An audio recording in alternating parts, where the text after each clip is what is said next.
Yo, yo, yo, yo, yo. We are live. What's good, everybody? How are we all doing today on this fine Saturday? I'm just still finishing setting up real quick. I mean, I'm pretty much set up. I just got to switch over to the show. Welcome to my stream. It's been a minute since I've been at this. Hope everybody's having a good day so far, and hope everybody's ready to get sick of things.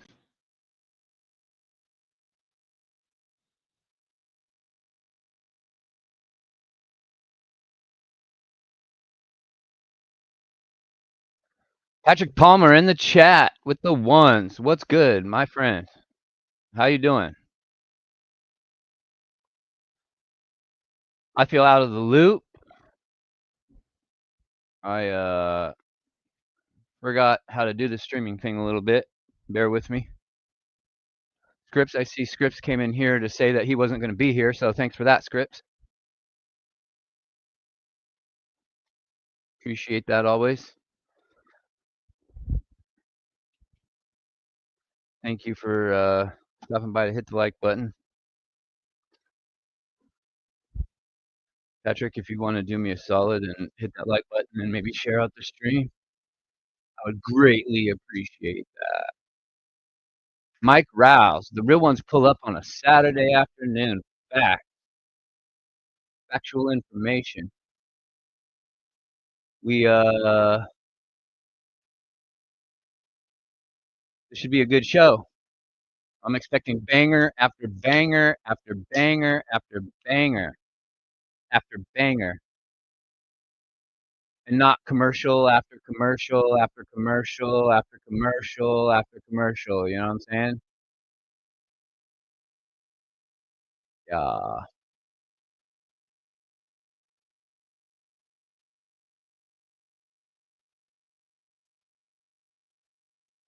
How do I cancel the YouTube chat? I do not want to. Everybody is spamming. We want truth in the chat. That's amazing. Holy shit! It is being spammed like crazy.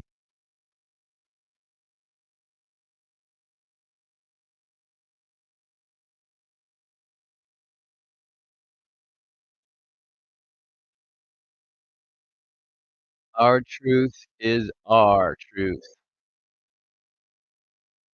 It's a nice sunny day in sunny Los Angeles. Los Angeles. David Thiering. Whoa, what's good, my guy? Doing a watch along. Yeah, it's been a hot minute, bro. I've been down and out, bro. But still haven't seen the doctor yet. Too. Still waiting for my doctor appointment. We're going on 3 months now and waiting. So it's a good thing, I'm not dying, or maybe I am. Who knows? But you know what I'm saying? Like, pretty sad state of affairs in this country when it comes to healthcare, unfortunately.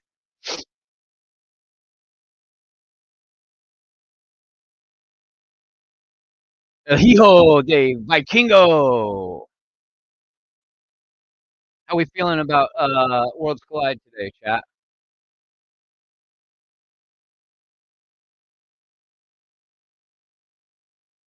Can I minimize this screen so I can still watch YouTube? Why not? Why won't it let me?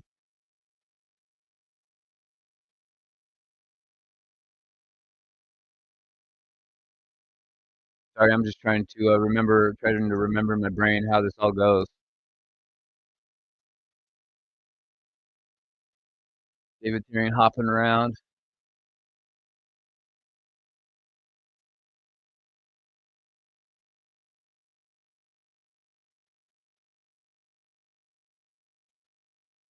Oh snap! I gotta fix that.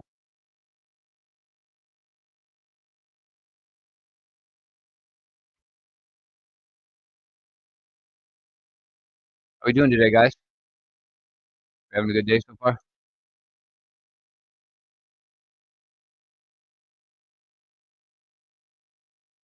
Yeah, doctor appointment just to get into a guy that I don't even know. So I gotta start the whole beginning process of everything. But physical and all that before we even get to the gallstone portion of everything. So I don't even know. I've been having a bunch of stuff going on lately with me, so I've been just trying to take care of all that. Gotta make yourself a priority, you know?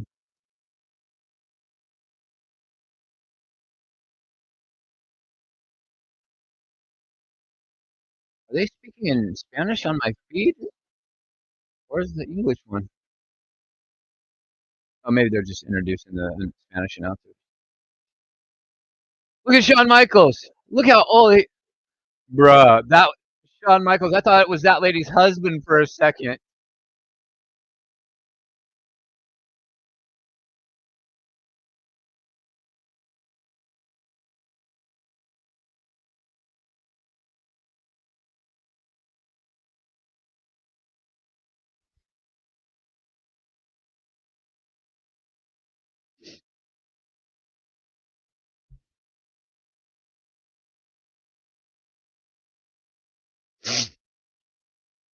I don't think I've ever heard the Mexican national anthem before.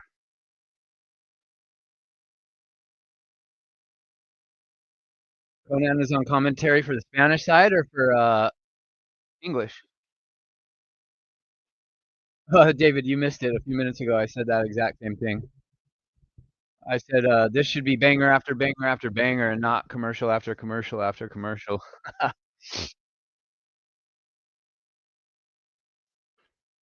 Thank you guys for showing up. Appreciate it. I didn't tell anybody that I was going to stream or anything. I just turned it on because I thought, fuck it, why not?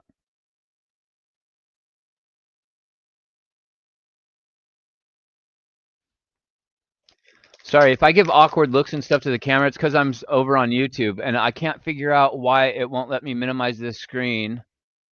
Oh, I can figure it out actually. I got to be smarter than the fucking apparatus that I'm trying to use. Minimize that, reopen a new Google Chrome, a new YouTube.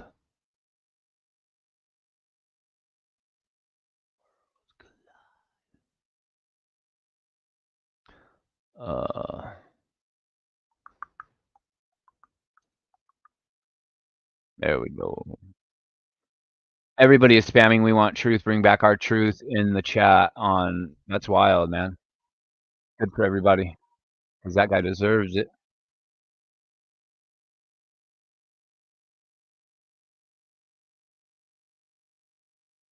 Yeah.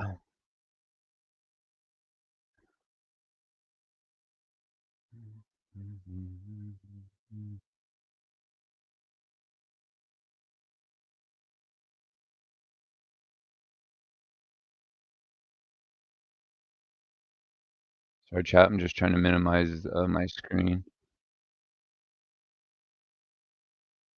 Oh, Lillian Garcia is going to kill this.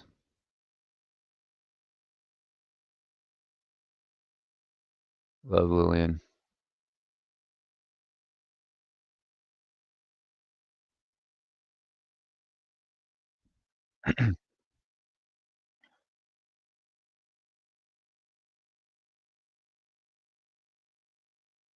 David Thiering, I'm in it for the long haul, my guy. I guess I should have made a thumbnail while I made, or I mean, a notification for this, for the Money in the Bank as well, but I didn't.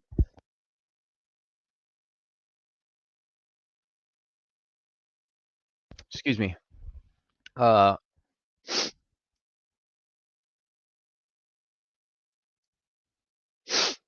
to answer your question, yeah, I plan on pulling double duty like Chad Gable and Stephanie Vaquer today.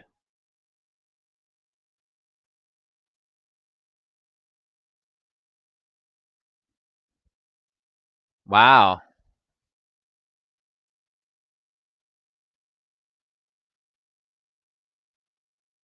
They're really going all out. Oh, there's Psycho Clown.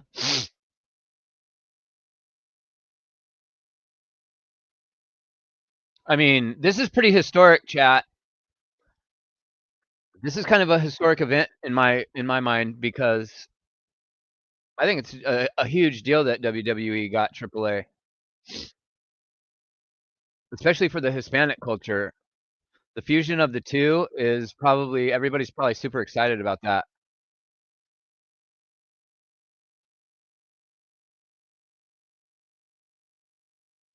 Yeah, the YouTube chat is nothing but bring back our truth. That's all it is.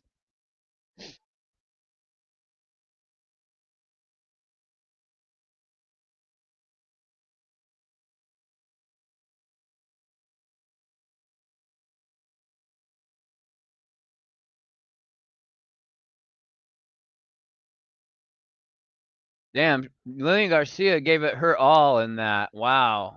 I mean, oh shit. Oh, we're kicking it off with the legend. Let's go. Hell yeah. 619. There he is. The man, the myth, the legend.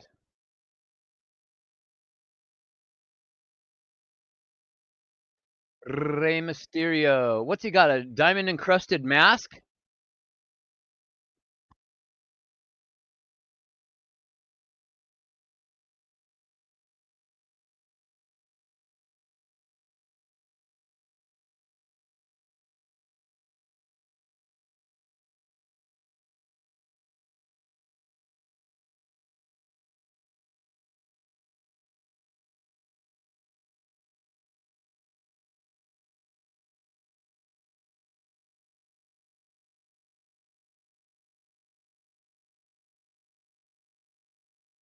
All of a sudden, I got closed caption on my shit. Let me turn this off. 619.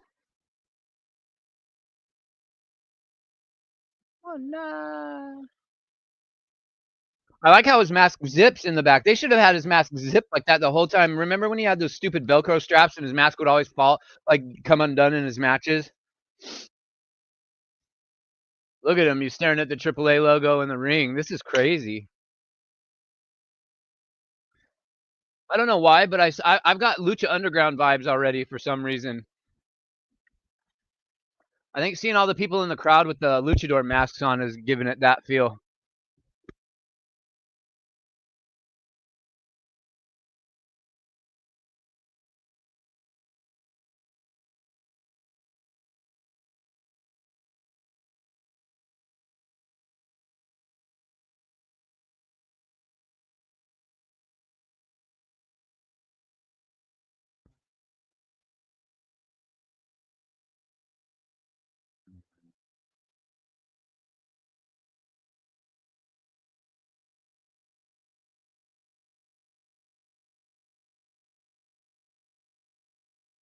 He looks good all dressed up with his Louis Vuitton belt. Okay, now I need some. Huh? I need some Spanish.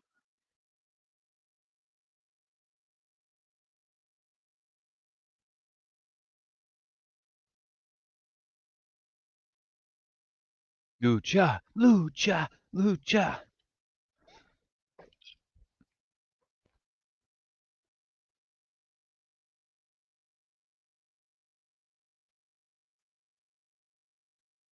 Oh, the ring ropes are the color of the Mexican flag. I just realized that. That's pretty sick.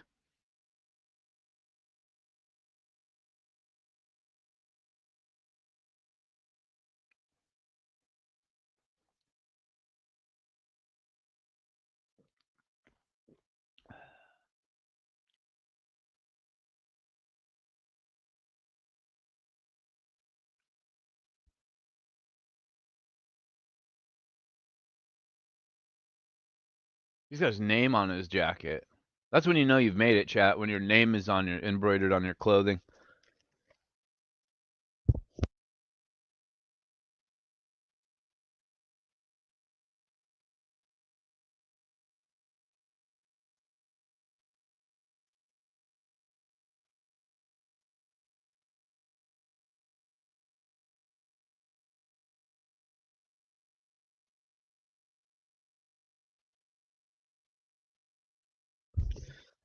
Yeah, I keep thinking about like what Eddie Guerrero would be thinking of right about now. You know what I mean? If he's watching down on this, and it's sad that he's not here for this.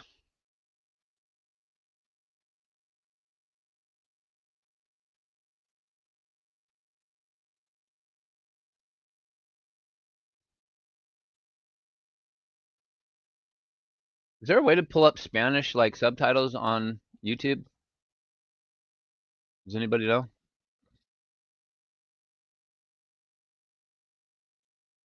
Oh yeah, I found it.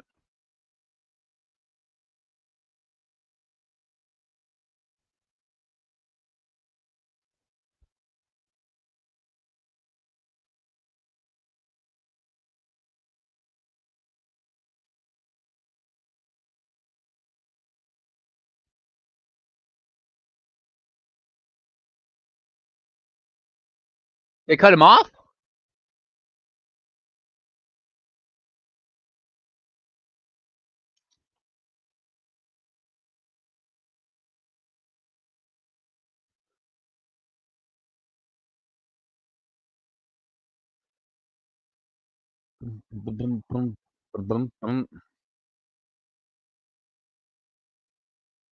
Right, who's coming out?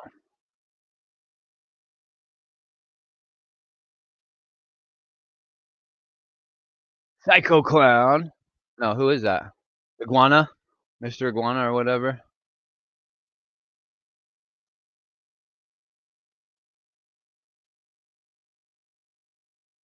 Mr. Iguana, Aerostar, and Octagon. Aerostar was in Lucha Underground, if anybody remembers.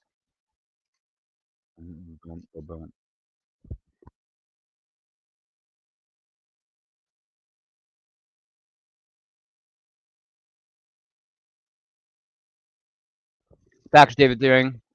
That was weird that it just kind of cut off Rey Mysterio, but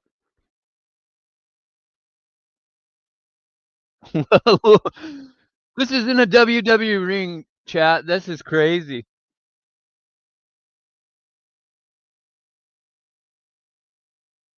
Yeah, Mike. Mr. Iguana looks crazy.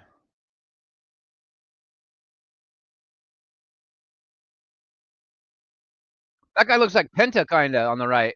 Is that Octagon?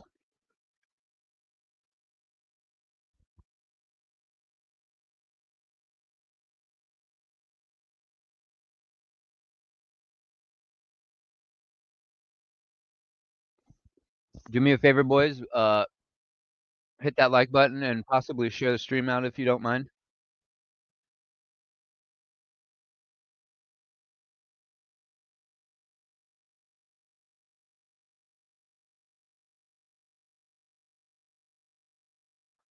Oh, look at the LWO. They're decked out to the nines. Lince Dorado.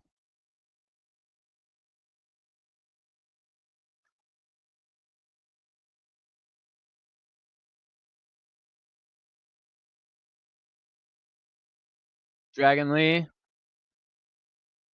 And him. Joaquin Wild.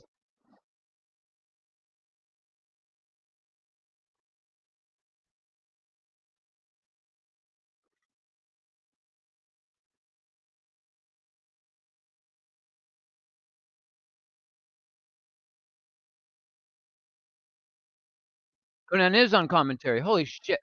Hey!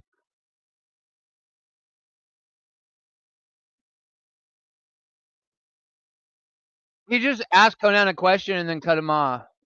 Look at they've got Liv Morgan looking pissed off still about Roxanne Perez. That's hilarious.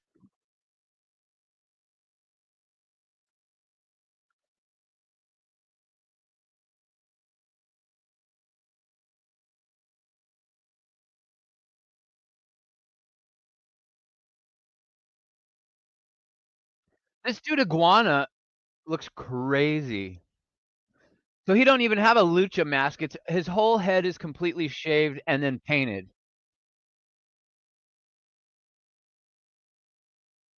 You can't even pull this guy's mask off, chat. He's unable to be disrespected, apparently. That's wild.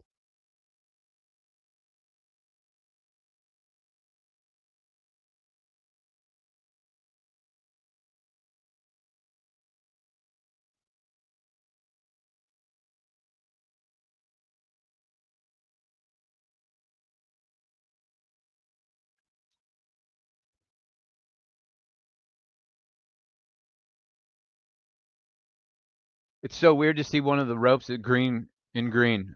The turnbuckle's in green. It's throwing my eyes off.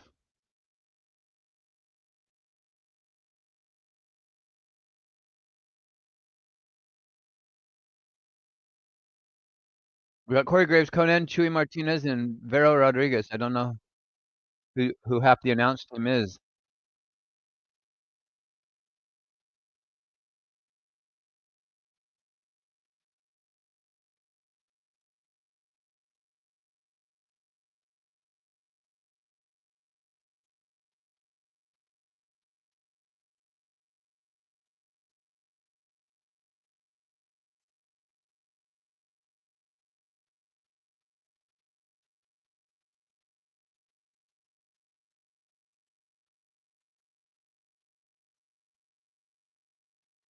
That's what I'm saying, Patrick. Uh, Iguana's got his whole head shaved and it's painted. There's no mask.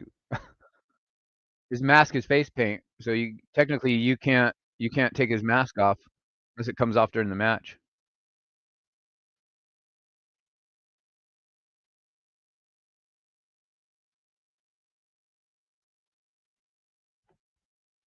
I like the sound that the mat is making when they hit it. Reminds me of the old school WWF ring.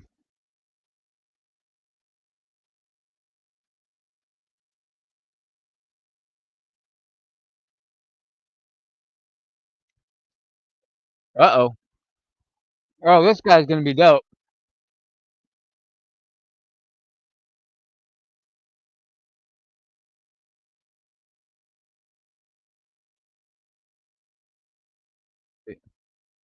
They're chanting for him already.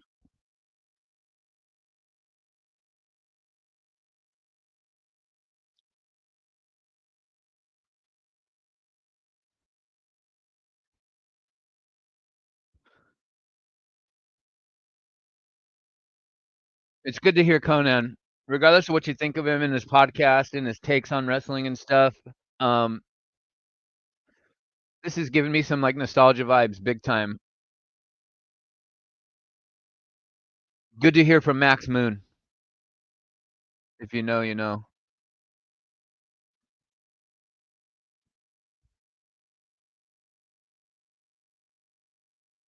What is Iguana doing? Look at. Uh,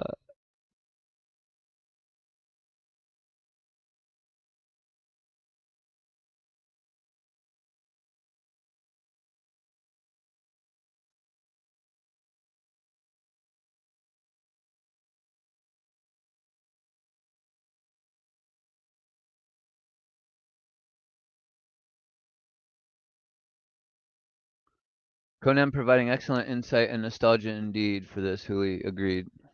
Thank you, David. I appreciate that.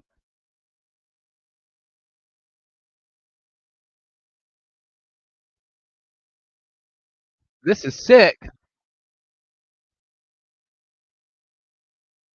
He's got it in his mouth. Pause.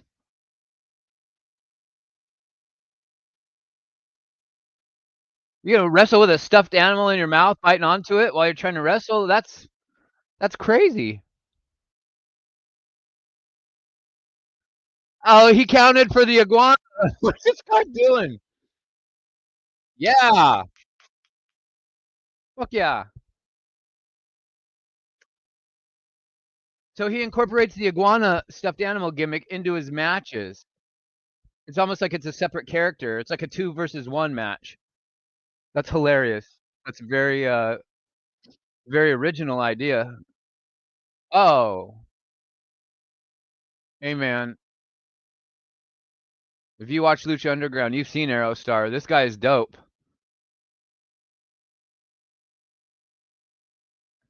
I'm not mad at all this Lucha Libre at all. I've seen some negative comments this week about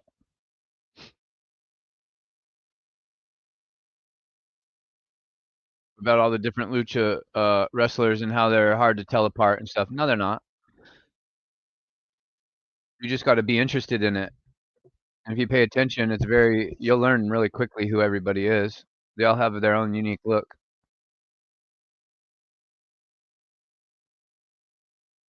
Oh, ow.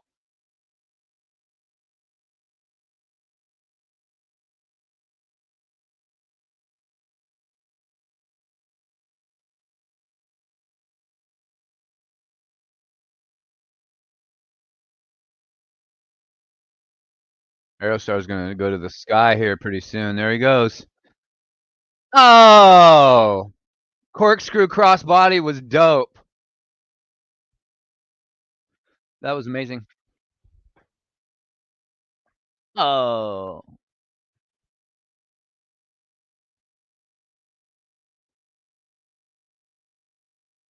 Oh, ow. He took a spill. Oh, it's breaking down. Everybody's in the ring. They took out LWO. Oh, shit. Oh, he missed. Octagon just completely splatted on the floor and missed his guy. I think the guy was in the wrong position. Damn. Look at Aerostar's, like, his uniform has got LED lights on it. He's glowing. His ring gear is, like, all lit up. Wow.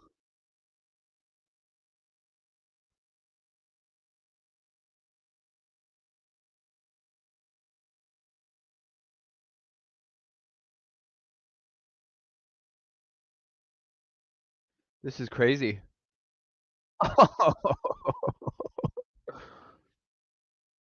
Damn, chat.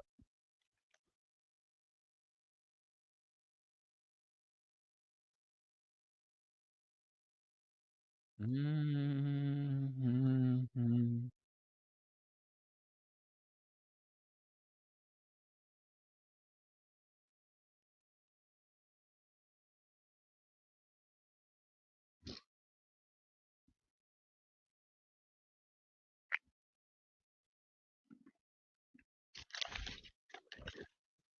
I'm already more hyped for this match than I was for anything of the last WWE pay-per-view, so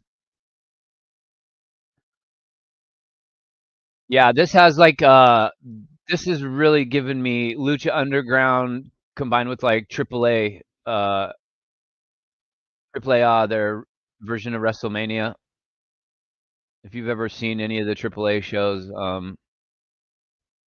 they've got their own little, look and feel to their shows, and this is really reminiscent of that.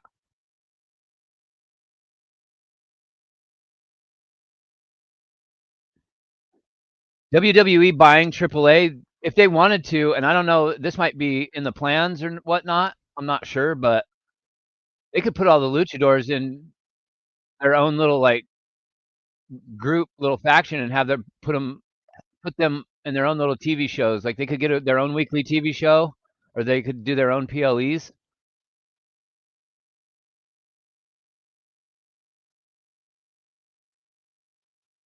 It's almost presented as, like, an alternative. It feels kind of like an alternative show to WWE, even though WWE is, like, behind it. I'd put the luchadors on tour. Here we go. The Magistral Cradle. Oh, David. The matches today and like, by the time we get to Money in the Bank is gonna feel less than compared to this, I promise. This is gonna be the talk of, the IWC today, this show right here. Oh!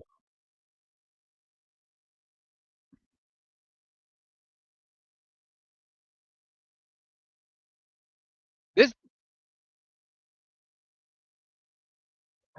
Conan burying graves.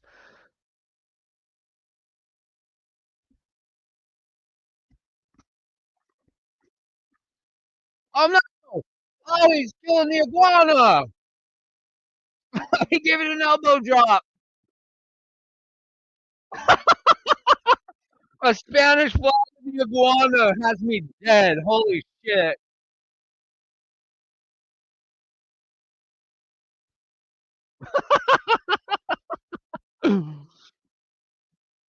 Oh my god. Holy shit. Yeah. This is dope. Good god.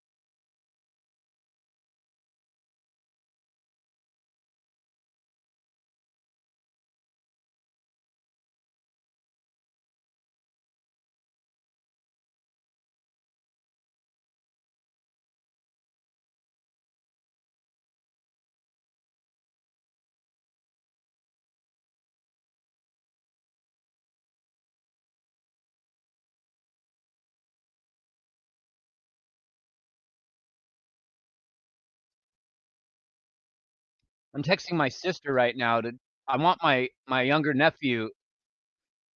He kind of showed a little bit of an interest in wrestling, and he's going to be 10 later on this year, 10 years old, and I'm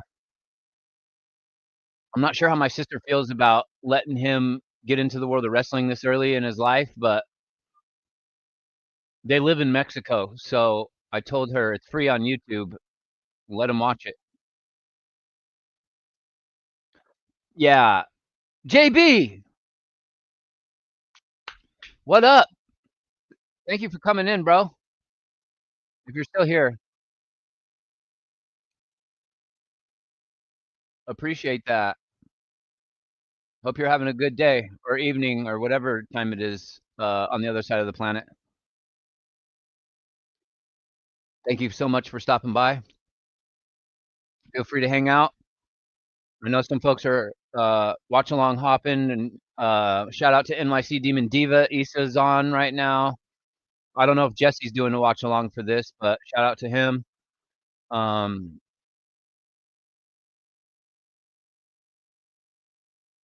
Oh, thank you, Mike.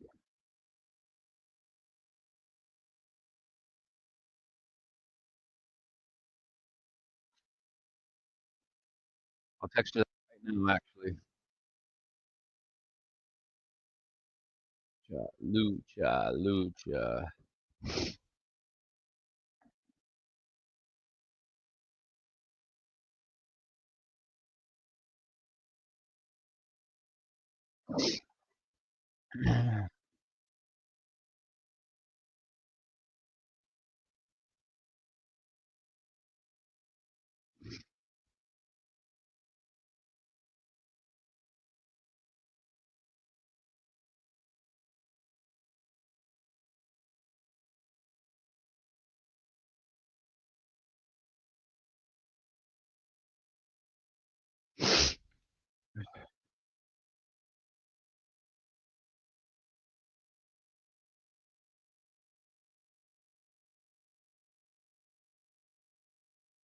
Oh,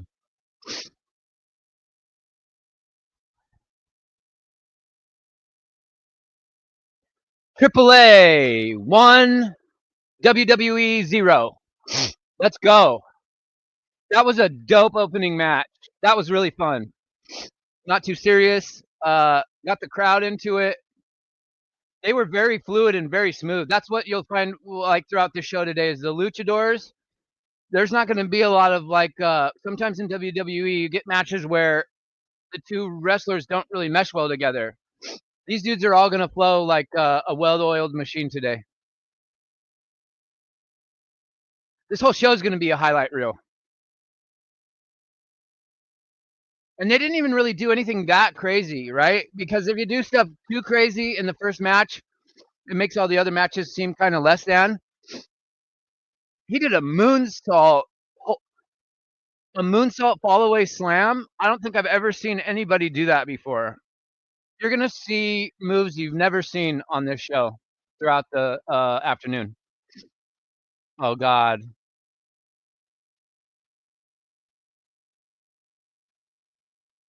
on opening match for sure. He's gonna talk some shit.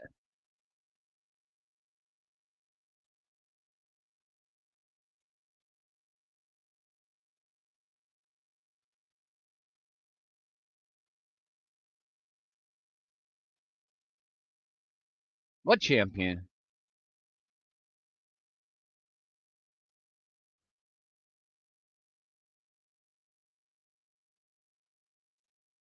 You know what he said. Oh yeah, he is the IC champion. I forgot.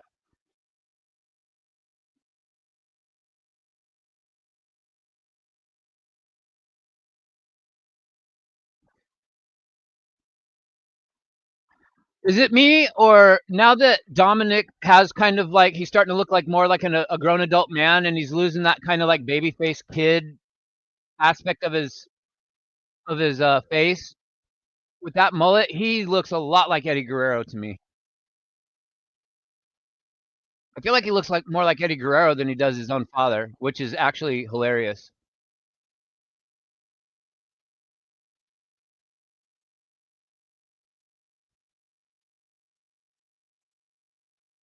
Is this how they're gonna get Octagon onto the main roster? Is he gonna feud with Dominic for a IC title shot?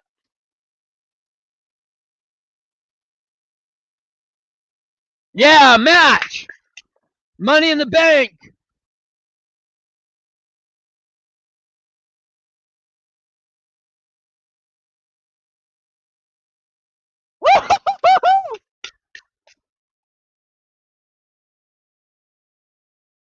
I called it. I didn't think it was gonna happen tonight, but holy shit.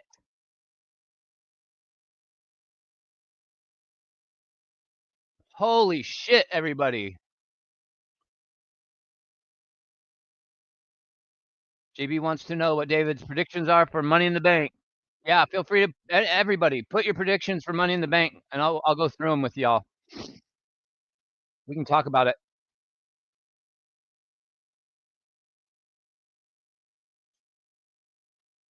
For me, the stipulation in the Becky versus Lyra match, I see Becky winning personally. I did a review, prediction show. Shout out to my friend Earl Cole.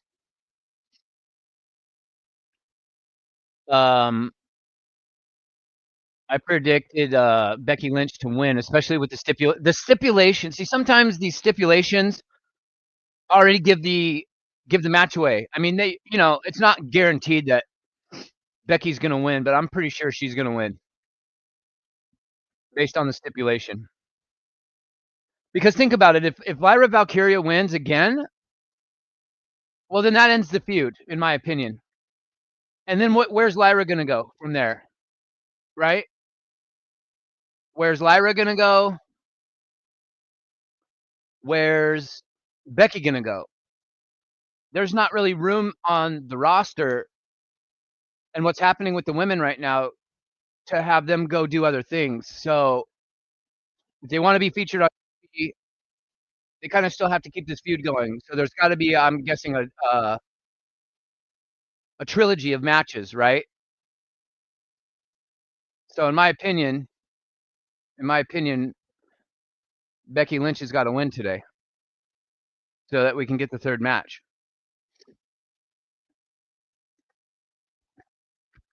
Even though I want Lyra to win, like JB is saying. Oh, Lisa, what I get when I'm trying to eat and talk. Lisa went ape shit on her stream for Dominic versus Octagon. That's gonna be dope. See, why doesn't WWE do that shit more often in their shows? Throw that like shock and surprise factor into, call something on the fly out of nowhere that gets the people all hyped and excited. Hey, Fluffy's in the front row. There's Fluffy behind Corey Graves. We probably didn't have to pay $3,000 for that seat. We probably got it for free.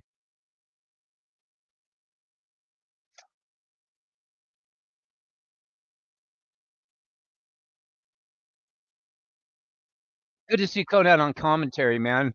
I hope we get him more on commentary. I like his voice. All right, let me go through some more of these comments, you guys. Sorry. It just feels too obvious to me that Punk is going to screw Rollins, and Rollins is too predictable in my opinion. I'm liking LA Knight to give him a change, which is much needed. I think since Rollins has a faction, David, because there's no way that you're going to have a historic 2-night SummerSlam this summer without Roman Reigns. But how do you ingratiate him into the fold? Do you just have him show up right before? Oh, this dude. The Mexican OT is just always in my FYP on TikTok. Always on my FYP.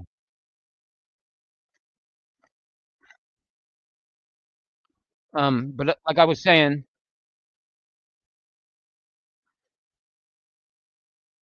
I agree with your prediction, and I think that not only Punk is going to come out, because Rollins has numbers, so I think Punk and Roman are both coming out today.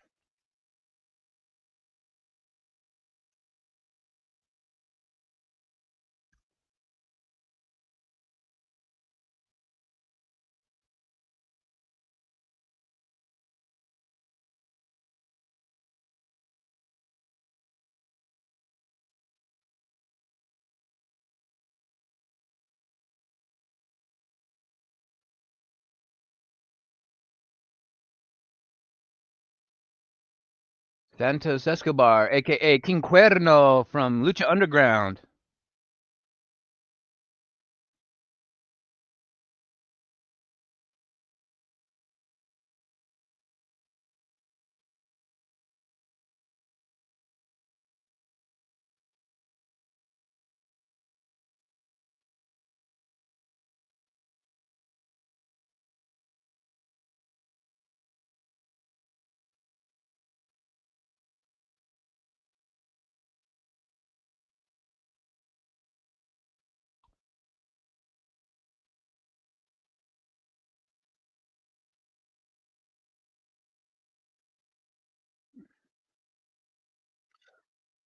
If you oh shit, chat.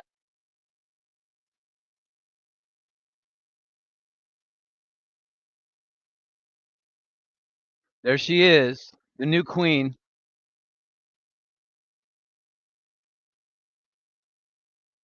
La primera.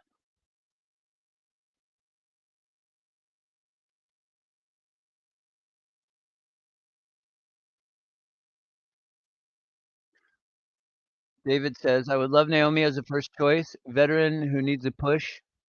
Wouldn't be opposed to Roxanne winning it to feed into the evolution of the Judgment Day, but Naomi is first choice. Real quick, back to the men's. My prediction was Grande Americano because I'm telling you, if they really want to take the storyline with Chad Gable somewhere, I would have Chad Gable win the AAA title today and then have Grande Americano win Money in the Bank. How are they going to, at some point, those are going to get mixed up together, them being obviously the same person. Chad's going to have to keep the belt on him. I think at some point it would be funny if we saw like a backstage segment with like an interview of a wrestler, and then you see like Grande Americano walk by and he's holding the Money in the Bank briefcase, or the the AAA title when it's supposed to be Chad Gable's. So I kind of went off the rails with my prediction yesterday or 2 days ago, and I predicted Chad Gable to win the AAA title today, and then Grande Americano to win the Money in the Bank briefcase just for shits and giggles. I just want something different, you know what I'm saying? But if we're being of sound mind in our predictions, I agree with David.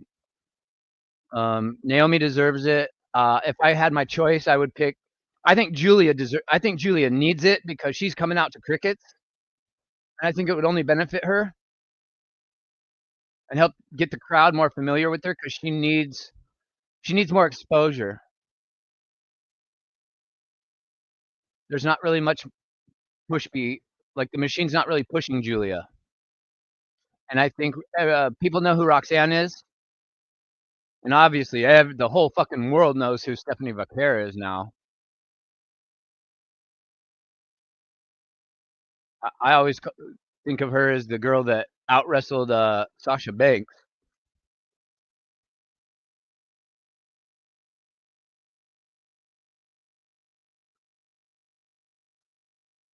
Yeah, there she is.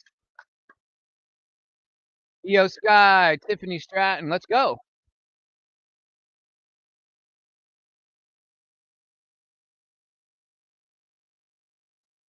Uh,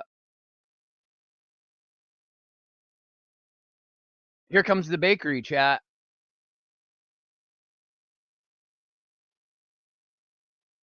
We're about to get a heavy dose of cake.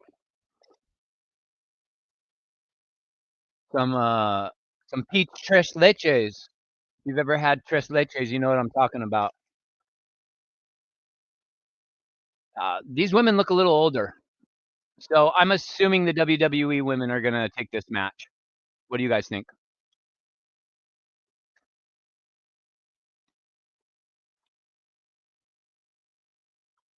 Thank you, JB.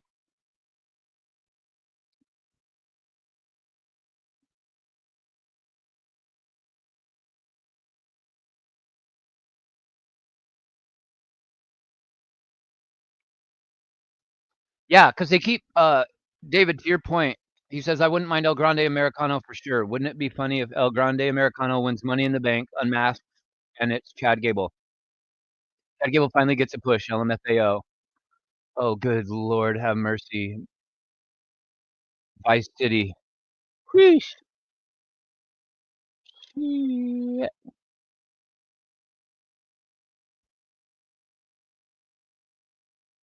Damn. Sorry, Chad, I got distracted. Good Lord. Like, Diamond Dallas Page used to say, "Good God!"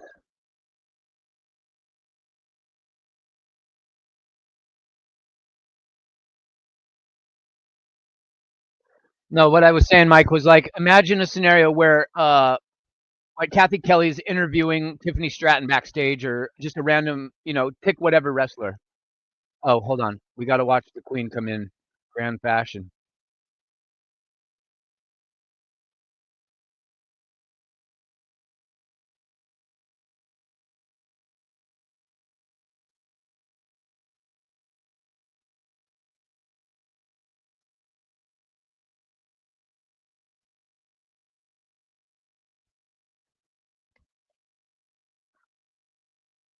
Oh boy, she is something. There is an aura around her. I know everybody hates the word aura. There's a presence around her, an energy field that's surrounding her that none of the other women have. I'm sorry. But I also don't want WWE overexposing her. She's wrestled on Raw, SmackDown. She's wrestling Worlds Collide and Money in the Bank. 4 matches this week. I want them to keep her special.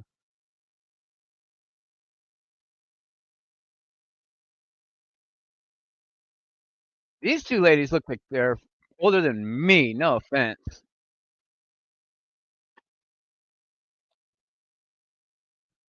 There he is. Like what I was saying real quickly was like, imagine there's an interview going on backstage, right? You know how like when they interview Chad Gable and then what was that segment where they was who was being interviewed and then you see like Grande Americano walk by in the background? At some point they're gonna have somebody else wearing the Grande Americano outfit so that Chad Gable can say that it's not. See, I told you it's not me. But if you have Chad Gable win the AAA title today and Grande Americano win Money in the Bank, at some point it's going to get difficult for Chad Gable to keep the 2 entities separate, and he's going to fuck up somewhere along the line. Whether you see Chad Gable holding Money in the Bank briefcase at some point in the background of like an interview or something, or vice versa, where Grande Americano's holding the AAA title over his shoulder when it's supposed to be Chad Gable's title. That's what I was talking about. My man, Midmost Mark, I was gonna call you today, bro. I thought about it and I ran out of freaking time and I was hoping you'd see my stream and then I saw that you called me but I've been streaming so I couldn't answer the phone. How you been, buddy?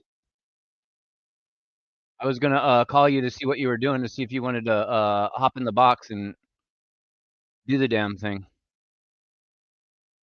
But I don't know. I haven't talked to you in a minute, so I don't know what you got going on.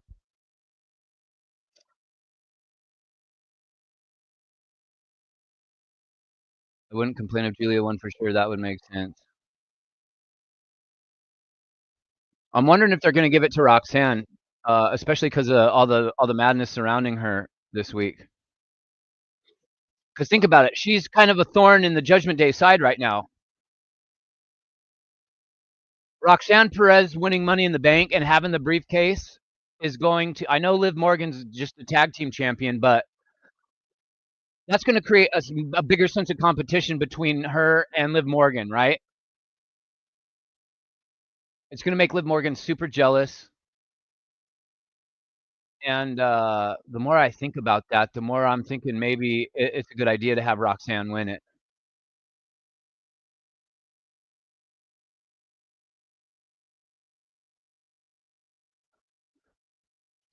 I'm having a good day. Really enjoying the show. Are you watching? Obviously. Thanks for coming in, Jeremy. I appreciate it.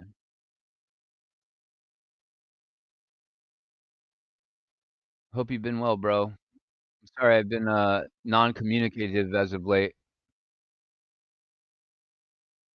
You know how life is. Just you think you got enough time to do stuff, and then come to find out you don't have time. And I've been meaning to get a hold of you for a minute, and I just keep shit just keeps happening. I know it's not an excuse, but you know what I'm saying.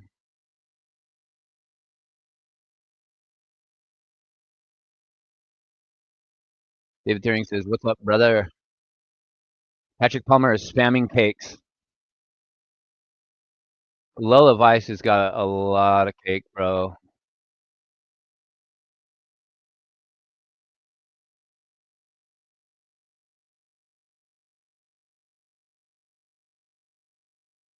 Uh, Jeremy, I didn't even I kind of typed something on JD's chat the other night, but I know you haven't been in there lately. But I wasn't even sure. I had tried to get a hold of Sarah to see if she wanted to come up in the box and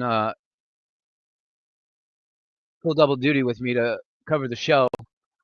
Um, and she said she would if she was available, and I haven't heard from her since yesterday, so I'm assuming she's busy with her responsibilities and stuff.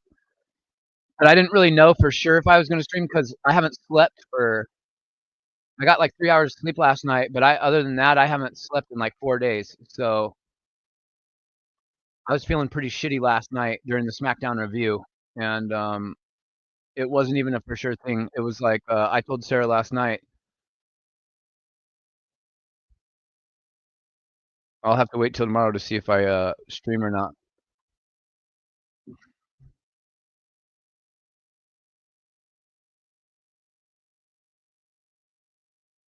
Oh, I'm sorry to hear that, Jeremy.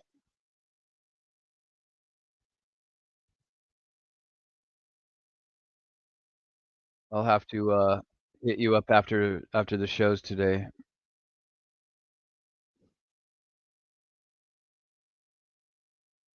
Hang in there, bro.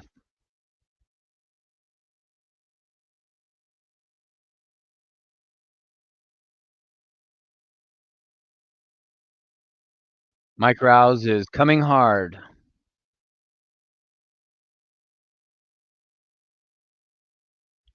Can y'all hear me?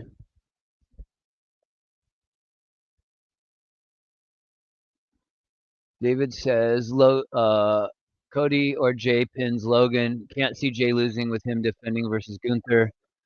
Cena versus Cody round 2 is happening for Saturday night's main event. Cena not taking the pin. Cena's for sure not taking the pin. That's correct.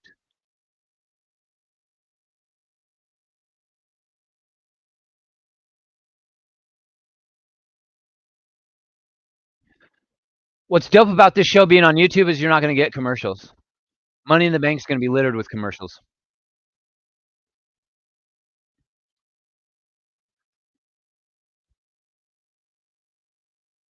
Oh, did I say Money in the Bank? I meant Saturday night's main event.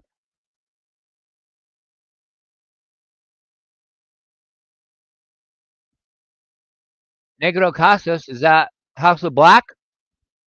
That's gimmick infringement. Don't let Tony Khan get wind of this.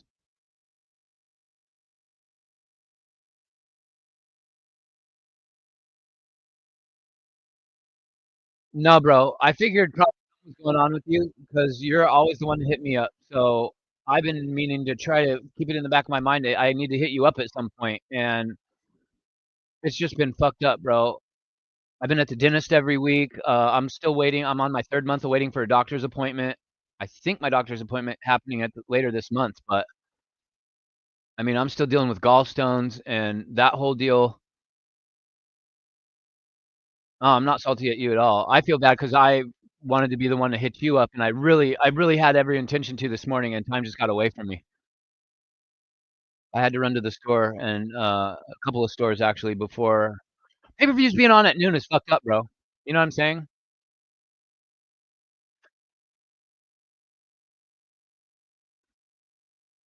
And on top of it, not only do we have Worlds Collide, we've got Money in the Bank, and right after that, you've got UFC 316 if you're into the Ultimate Fighting, which I am, so I got to watch. I'm not going to do a watch along for that, but I'll be watching it. Well, that's not entirely true, Mike Rouse. JD did play Red Skies for a specific match.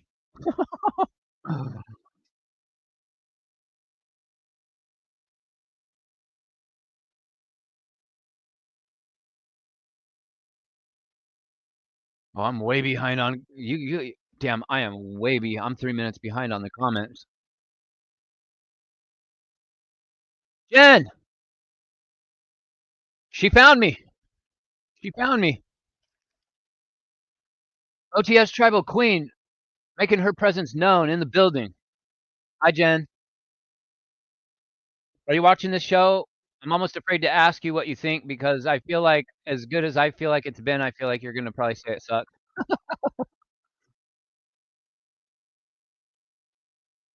Jen is in the building. Thanks for showing up, Jen. That's awesome. Thank you, everybody, for showing up. I didn't think I was going to have anybody in here because I didn't announce that I was streaming. We're getting double devil's kisses. Oh, God, Lord. Now Mike Rouse is coming really hard. Pause.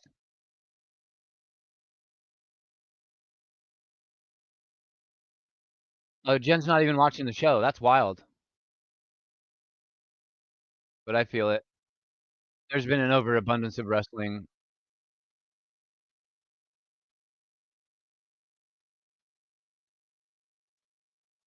Too much. But this show is dope. This is like AAA Lucha Underground vibes for sure. And the crowd is fucking hot.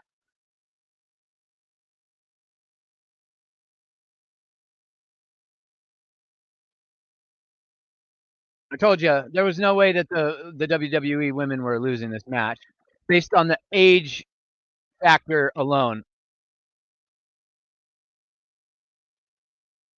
Oh, they bumped ass cheeks. Holy, do that again. Dudes fist bump and girls bump their butt cheeks together. I'm not gonna complain about that whatsoever.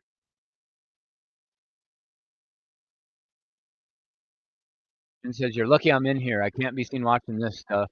No, I seriously appreciate everybody for joining because this was kind of like a last minute thing. I didn't even get the thumbnail made till like 11:30 this morning, right before the show started.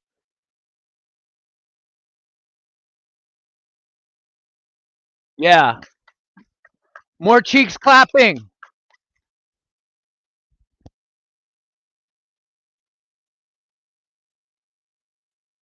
I need subtitles.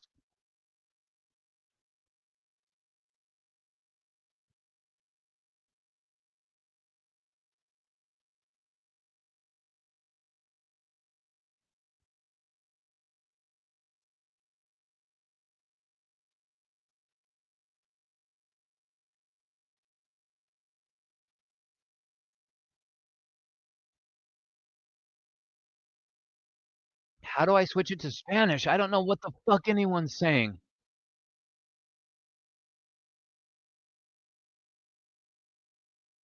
Oh, it's not giving me an option to switch to Spanish. That's lame.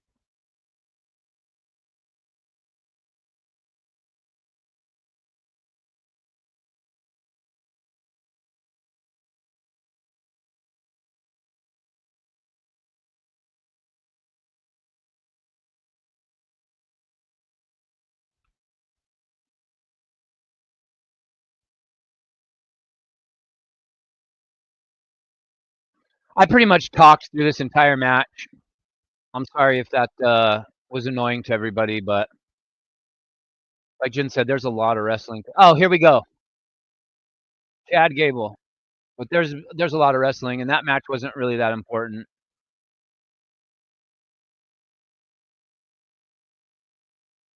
We can go.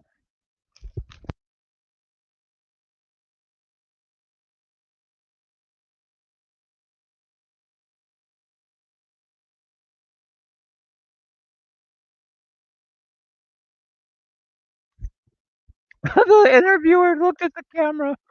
The look he just gave the camera when Chad Gable said that. I closed out the YouTube chat, and I don't know how to get it back. Are they still spamming "We want our truth"?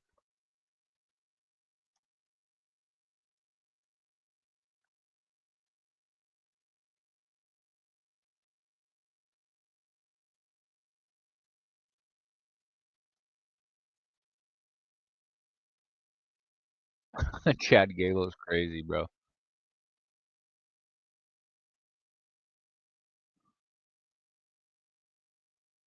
I mean, they're torching through these matches. We've only been on for an hour.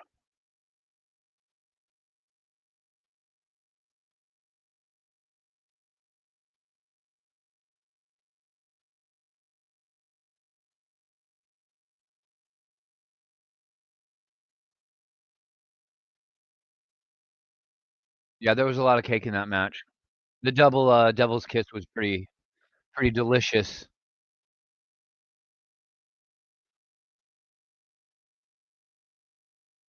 Yeah, swing.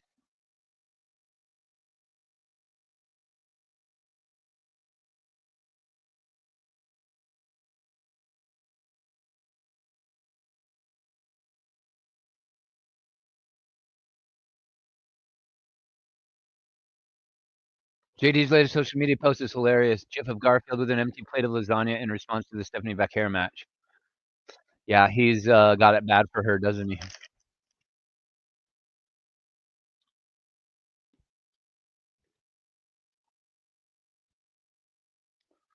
Oh, Jeremy, I crashed out hard that day.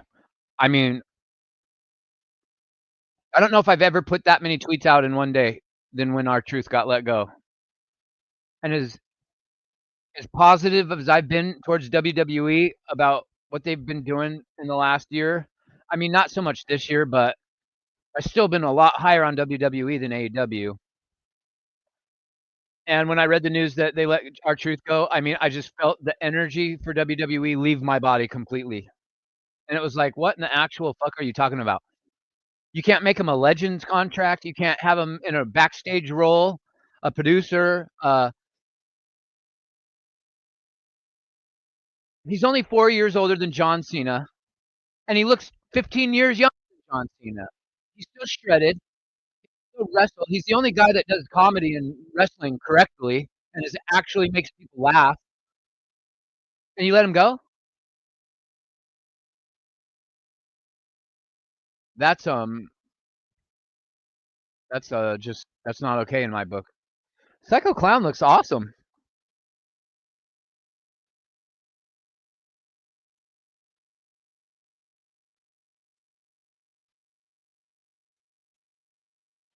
Bro, Psycho Clown has a neck tattoo of a big spring. Have you ever seen the Jack in the Boxes where you turn the handle and then the head pops out on the spring? So it looks like his clown face is on the Jack in the Box head. That's a crazy idea for a neck tattoo. I just figured it out when they showed him again. That's wild.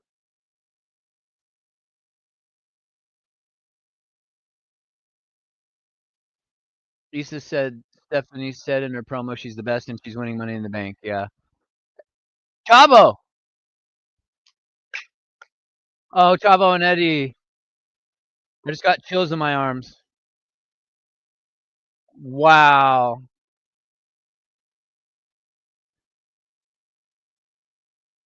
Who's this?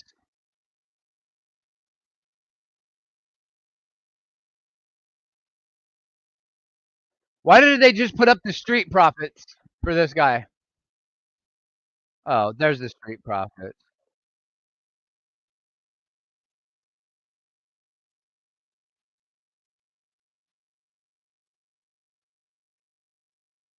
So they put up. Oh my God! Whoever's in production just royally botched that.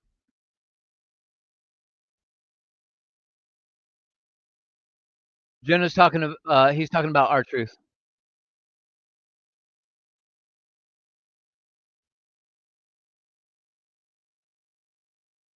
Looks like WWE has a new position for Karrion Kross.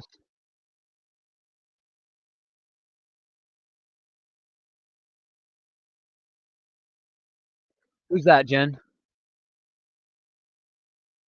Or what's that? Should I say? Karrion Kross's gimmick is janitor.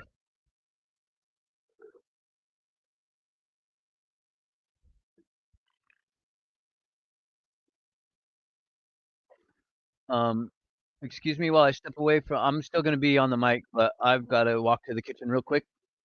Chat, bear with me.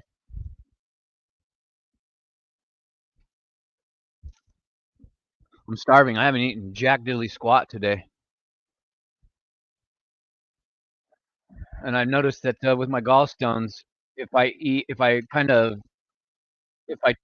veer away from my diet, that causes a lot of pain. But if I don't eat, like if I take too long to eat, that also activates the pain in my back, which sucks. But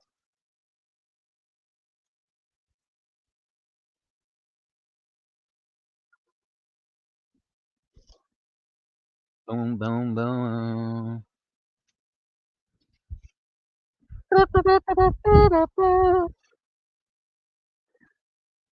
This sounds like my neighbors across the street that literally have like an outdoor sound system that blasts this shit on the weekends. I'm talking blast, like I can hear it like it's being played in my living room. It makes me want to go over to their house and crash out so bad. But they're smart. They don't play it at nighttime, so they can't get in trouble for noise violation. They just play it all afternoon. You can hear it throughout the entire neighborhood. And sometimes when I'm up, I don't want to hear it.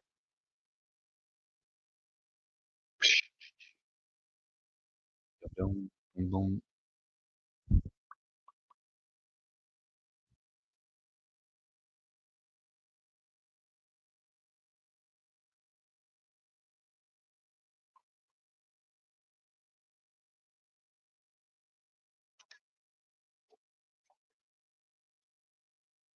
Well, the crowd knows who Psycho Clown is. I'm excited to watch this guy. Oh, his music sounds sick. I'm missing probably a pretty sick entrance, aren't I?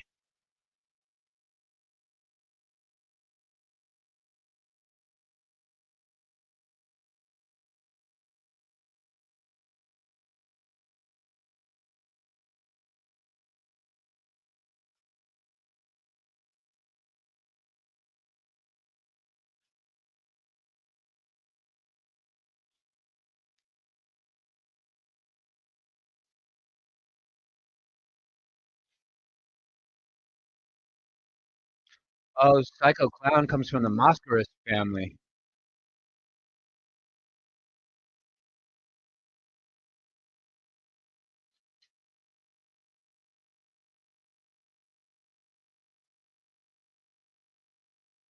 Interesting.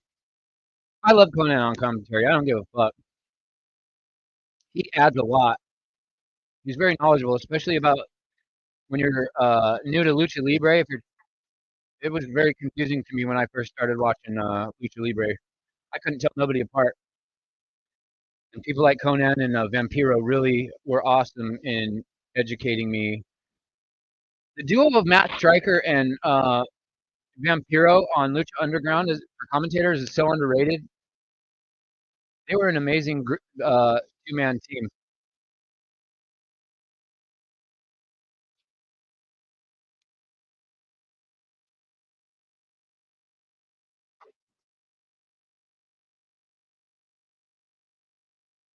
Wait, what?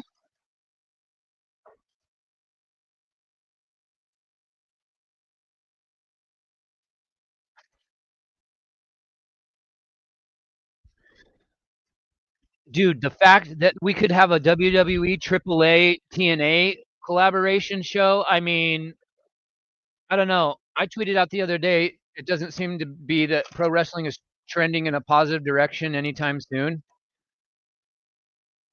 Maybe I'm wrong. I mean, when it comes to just strictly the WWE product, maybe they're not trending upward, but I'm so tuned out with WWE right now, bro.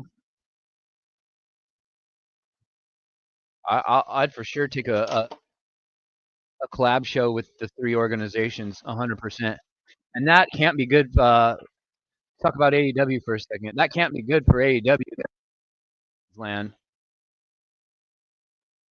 And I read this morning on X that WWE is very interested in re-signing Athena, aka Ember Moon, when her contract is up at the end of summer. So this kind of tells me maybe this is why she ain't gotten a damn push. Is not being seen regularly on TV on AEW television. Sorry if my mic is cutting out, chat. I'll be back in a second. I'm just trying to wash these vegetables.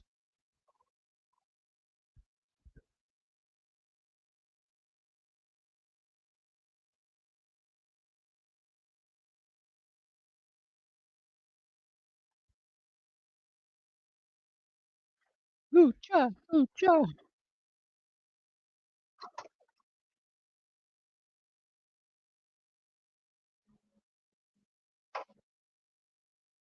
I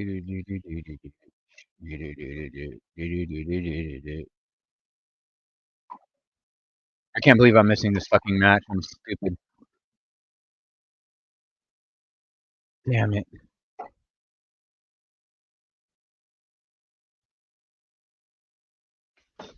I'm gonna have to clean the mess later, chat. Here I come. Here I come. Thank you for being patient. I'll get to your comments as soon as I sit down.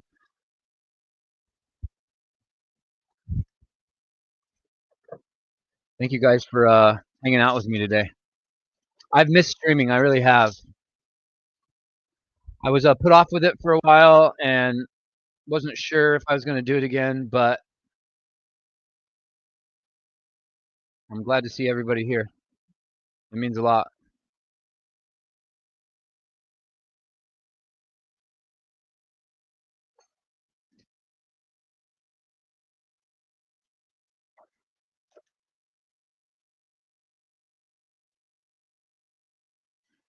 Hang on. Here I come, chat. I'm just putting, I made some homemade ranch. I got to put it back in the fridge so it don't go bad. Here I come.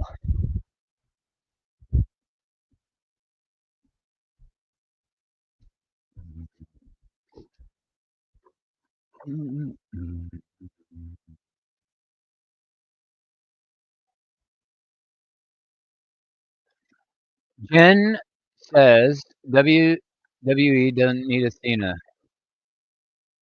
Where can they do any better with her? Let's not get goofy.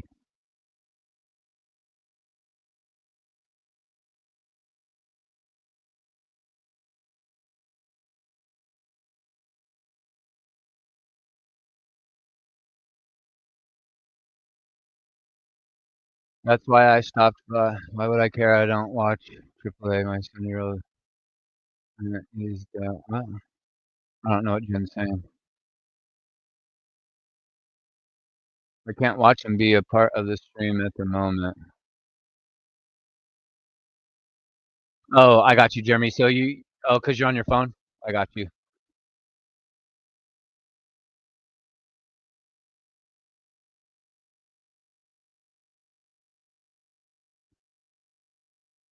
So if I get this right, Jen isn't watching because it's an indie show. She hates AEW and she don't like WWE.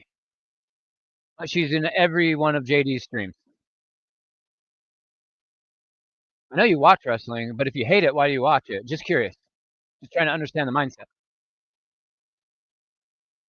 Well, I appreciate that you're here, regardless of how you feel about wrestling. That's everybody's got their own opinions on it. So if hate watch is your thing, then it's your thing. You know what I'm saying? I'm just glad to have my peoples in here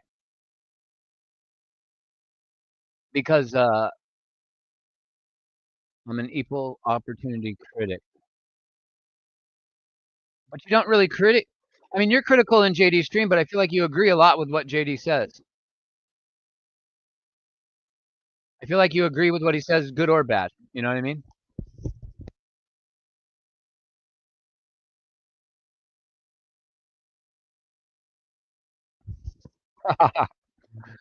JB, consistency is key. Fact.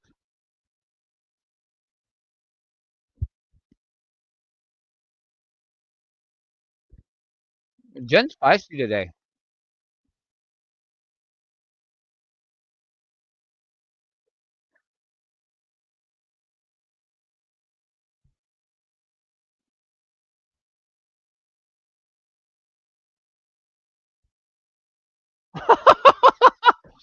Conan, oh my God.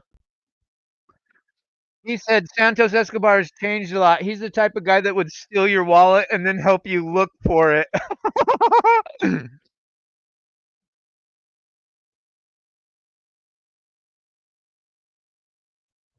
Jen, I remember a time where you did not agree with JD, and it wasn't that long ago. You were typing all kinds of comments in his, me and you both. It's weird how wrestling is just up and down, like it just changes all the time, and how everybody's opinions of it are different. Very fascinating to me. Jen treats everybody equally, and she don't give a fuck what anybody else says. That's what I like about you. Salute. Hashtag Chaos Squad.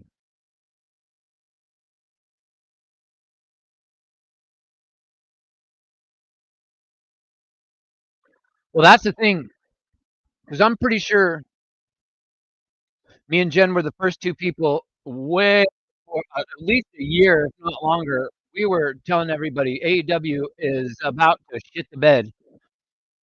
And I remember a bunch of people in JD's chat,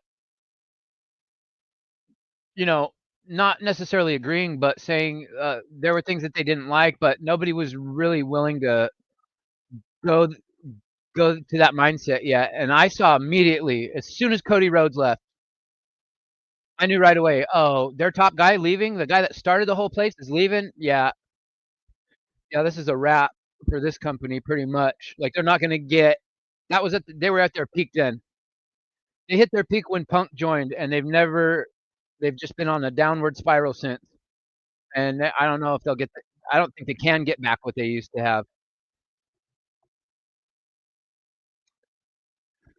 But yeah, it's crazy because now JD is making more comments about WWE sucks and Triple H isn't doing the best, and Jen's been on Triple H's ass for as long as I can remember. So I'll give her that. I remember even making comments to Jen's comments about it's not Triple H's fault, but I still don't think he's all to blame because he's still under control of TKO. And if The Rock is on the TKO board, if what we heard from Coachman yesterday is true, and Triple H isn't going to be running WWE in the next year and a half, bro, I don't want to see The Rock running WWE. And I said the moment they announced that The Rock got put on the board of TKO, I typed in JD's chat, Vince Jr. It might even be worse than Vince. And JD was saying that in his a video that he put out yesterday. He also said Vince Jr. if The Rock runs the show. Nobody wants that. Yeah, pass, pass, pass. Got benched by Jesse 3 times over for Triple H slander. I'm a mod now. You mean in Jesse's stream or JD's stream?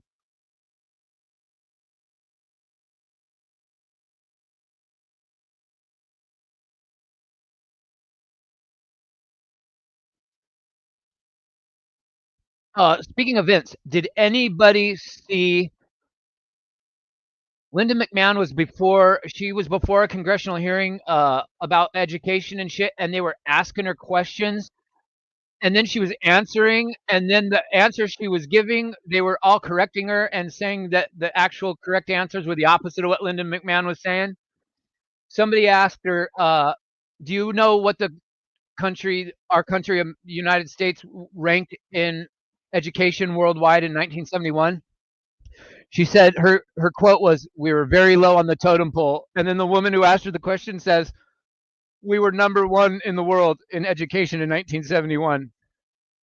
This woman got put on the board of education. She's like running the damn thing, and she doesn't know anything about it. She whipped on every question they asked her, and it was so cringe. It was so god awful cringe. I was literally almost in tears laughing my ass off. If you look at Linda McMahon's face, she looks exactly like Vince. I think they've had the same plastic surgeon.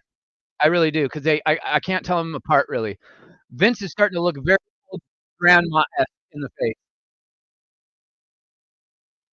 Damn.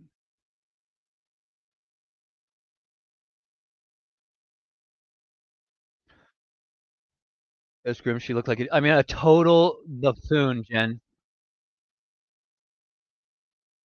It was embarrassing. I'm like, this is who's running the Department of Education in our country. She's the wife of a pro wrestling promoter.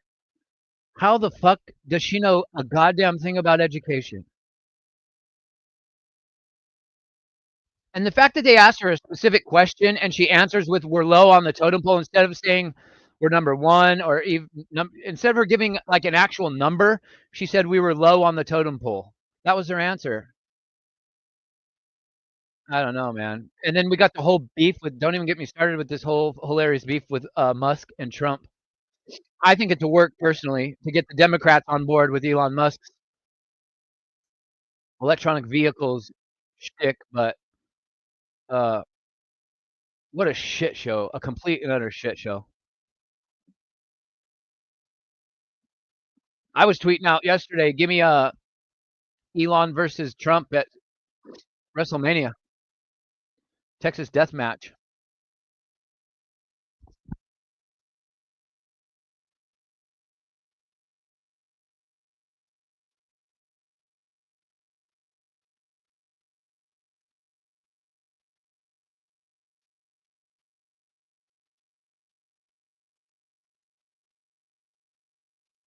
I'd like to see a Vince McMahon run promotion if McMahon is to return to wrestling.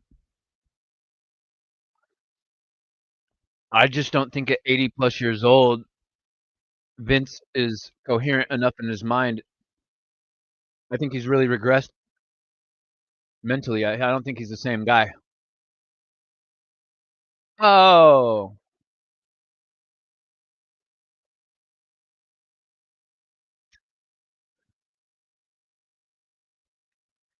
Jeremy, when you get a chance to go back and watch the show, the opening match is fucking awesome. You got to watch the opener to this show.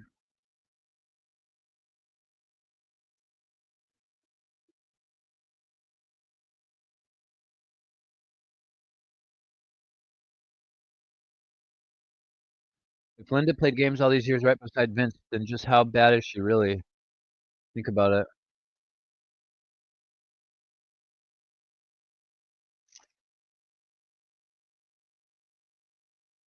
But we'll see what Vince is worth when all of his drama's over. I know he's still got some shares. He's like a third. He owns a third of the shares of TKO or something like that, or a third of the WWE shares in TKO, I should say. Sorry.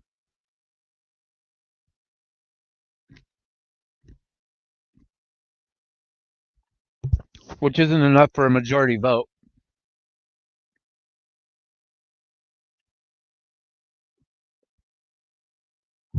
That was kind of an anticlimactic finisher.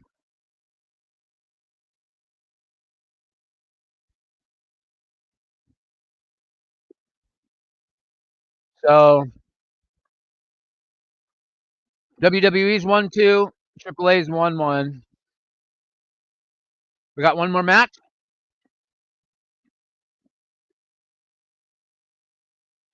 How many more matches are there?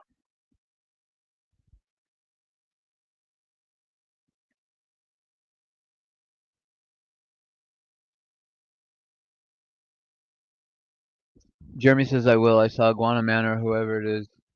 Pretty decent. Oh, you saw that match? That was the opening match.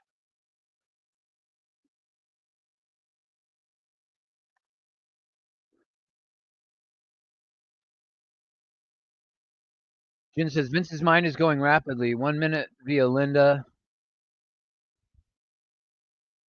Next minute, he's trying to recreate his dad's company. The guy is dangerous.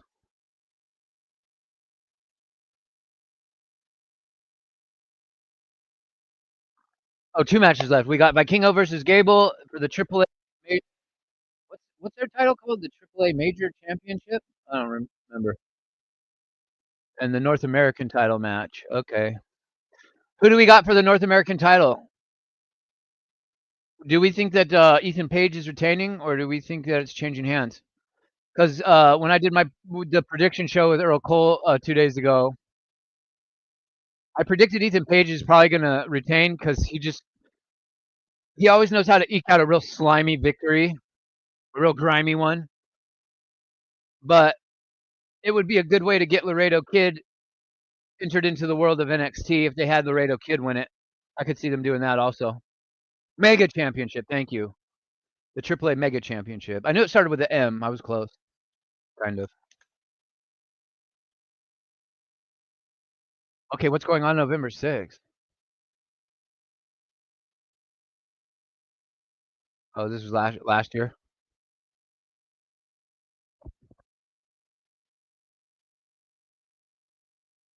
Oh, no, this was way before last year, obviously.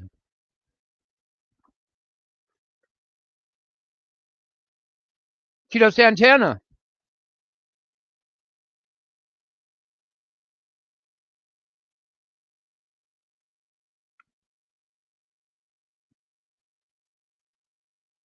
Oh, was this like the first Lucha show in the U.S.?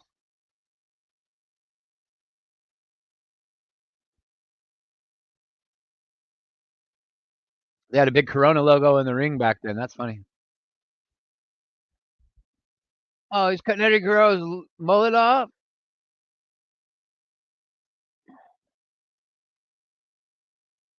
I'm sorry, Conan, but I've never heard of this show before in my life. And I've been watching for almost 4 decades. I think if you're Hispanic in culture, you probably know this show. I've never heard of it. And maybe that's my own ignorance, but I've never heard anybody talk about this show. This is the first time I'm ever hearing of it.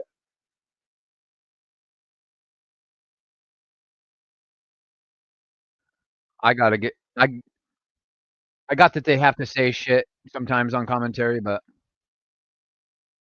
Ethan Page, Javon Evans, Ray Phoenix, and Laredo Kid. Javon Evans is too young and too green. This is his first exposure on a big pay-per-view setting, so he's definitely not winning. Ray Phoenix doesn't need it. What's he think Page gonna do if he loses it? And Laredo Kid, I could see if Laredo Kid wins it because that would be the way to get him onto NXT television. So I'm going either Ethan Page or Laredo Kid.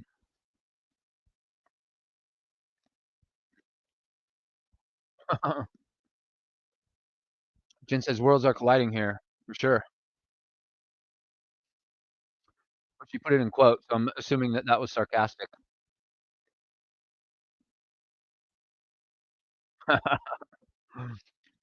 Seinfeld.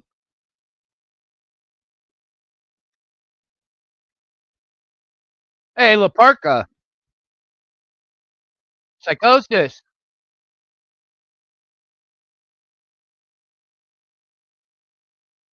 Costanza.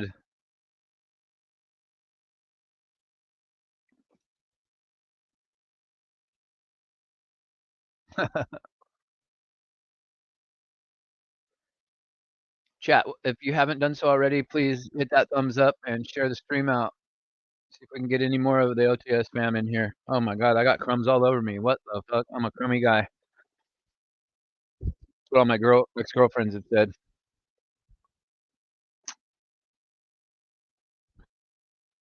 It is what it is.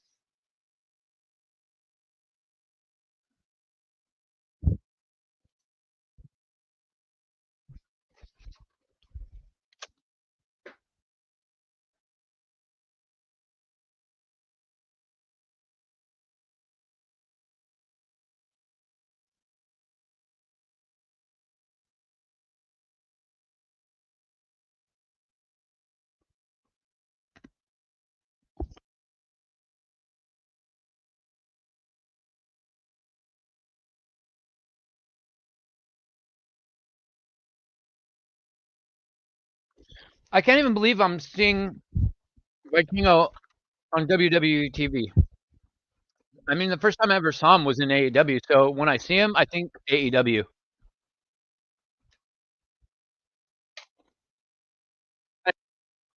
WWE is literally snatching the soul from AEW on a weekly basis.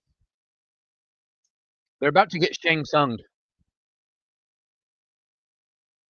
They've got ROH, which they do nothing with, so it's a nothing burger of a promotion. It's AEW Light.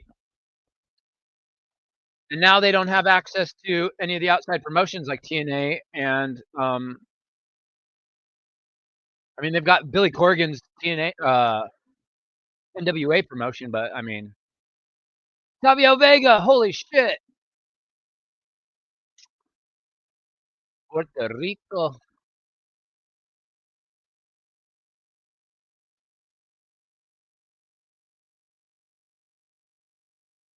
Blue Demon. Legend. Lucha Underground is all over this fucking show.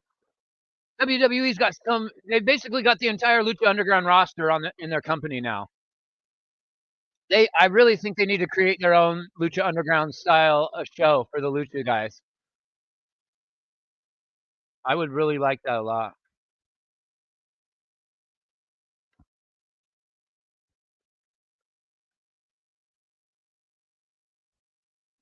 Yeah, where's Super Crazy? Did they show Juventud Guerrero? Or Guerrera?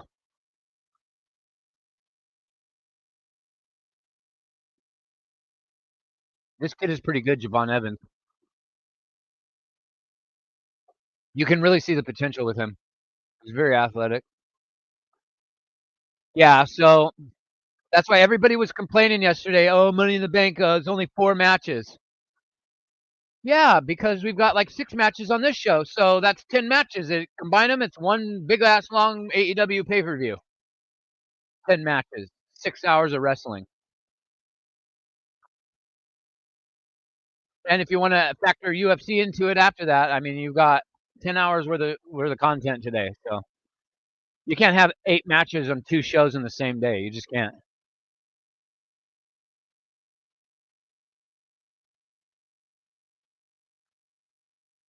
Jen says Super Crazy's back in 2000 WCW. Fact.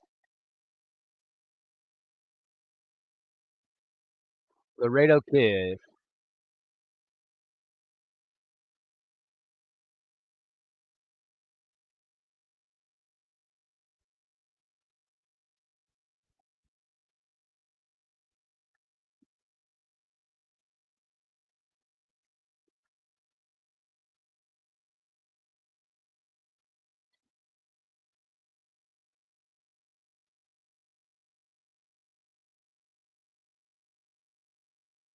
Wait, we out here doing the Frank Costanza challenge? Oh, I stopped short. I really wish I knew all of I know some of the Seinfeld references, but my dad, that was his favorite show ever. My dad was obsessed with Seinfeld back in the day. And then he became obsessed with The Office. And I'm like, how do you go from Seinfeld to The Office? I never liked The Office. I never found Steve Carell to be that funny. I felt like his jokes were always forced and not natural. Whereas Seinfeld, at least the cast had chemistry and they all played off each other so well. That show is legitimately hilarious. Jeremy says, I don't know how to feel about Mariah May going to NXT. Big fumble. Really? Did you see her debut? I don't think it's going to be a big fumble. There's no room for her on the main roster right now. What are you going to do? Have Tiffany Stratton and Mariah May both together? Like, not together, but both on the show? They look too similar, in my opinion. So you move Stephanie Vaquera up, and Mariah May immediately becomes like Stephanie Vaquera was in NXT. She's going to be like the head of the whole promotion. Call her up after WrestleMania next year. Or after Royal Rumble if you must. Oh, big fumble on AEW. Got you. Sorry, Jeremy.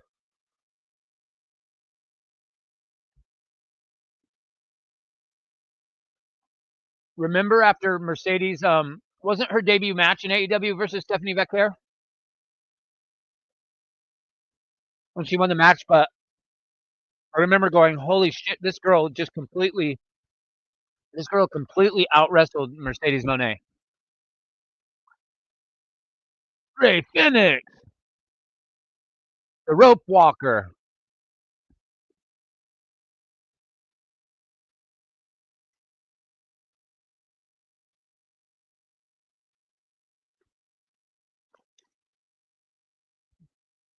Ego.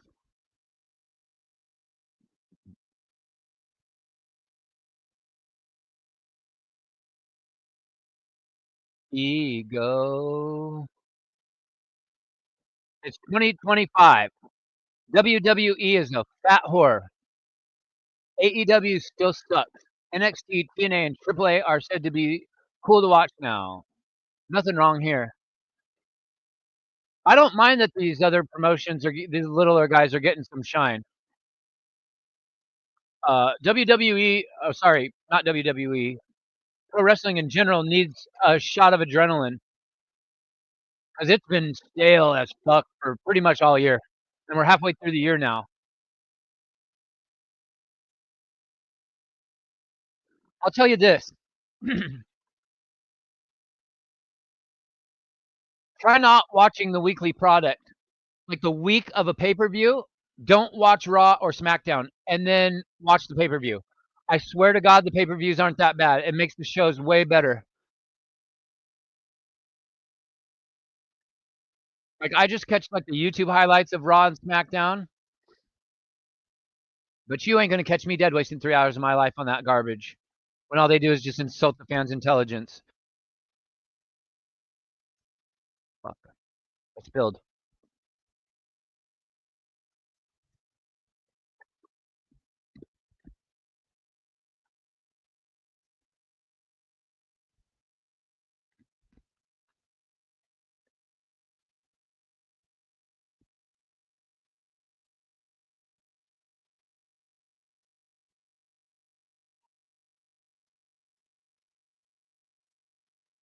Laredo Kid's got a nasty stomach scar. Holy shit!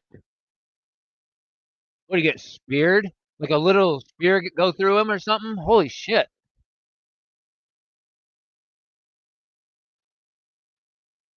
I was wondering if she was going to mess up and say Rey Mysterio instead of Rey Phoenix. I would have cracked up laughing.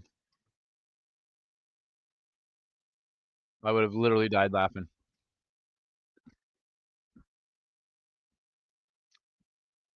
How did I not know that Ethan Page is Canadian?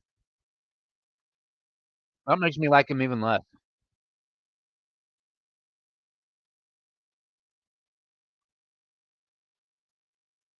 Oh, David Thiering, my bad.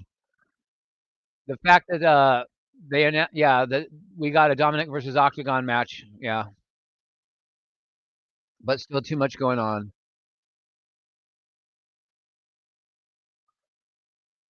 This year really belongs to the little guys, not the big companies. Not what most thought. Yeah, true, Jen. I mean, I didn't see it on my bingo card. And after the hype that we had with WWE last year, coming into the build for WrestleMania this year, how dog ass it was. Once they let go of Truth last week, I was like, I'm out on pro wrestling this year, dude. I'm out. I'm completely checked the fuck out. And the more they pull their shenanigans, the more I don't care. The less it makes me want to pay attention to the product and waste my time on it. And to say that, being a lifelong wrestling fan, where wrestling has been my only escape from reality since I was a child, it's not an easy term to come to grips with.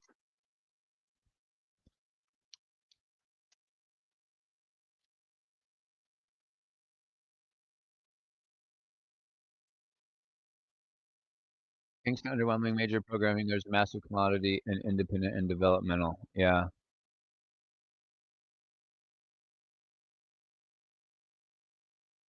Yeah, I get what you were saying, Jeremy.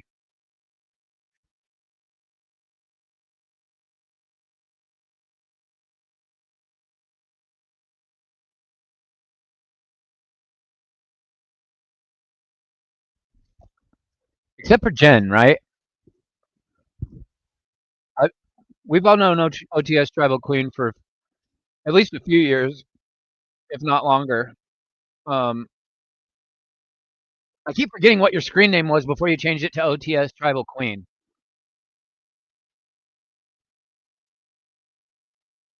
But I'm not sure I've ever seen you admit that you were wrong about something in wrestling. And I don't mean that as a diss on you at all. I meant it to be funny.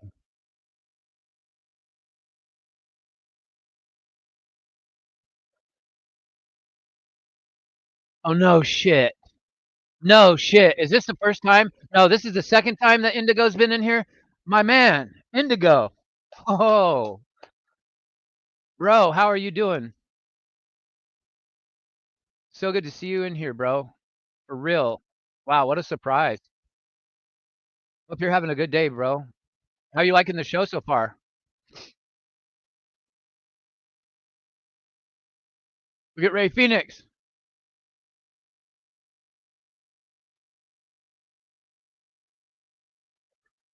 How can he do that, man?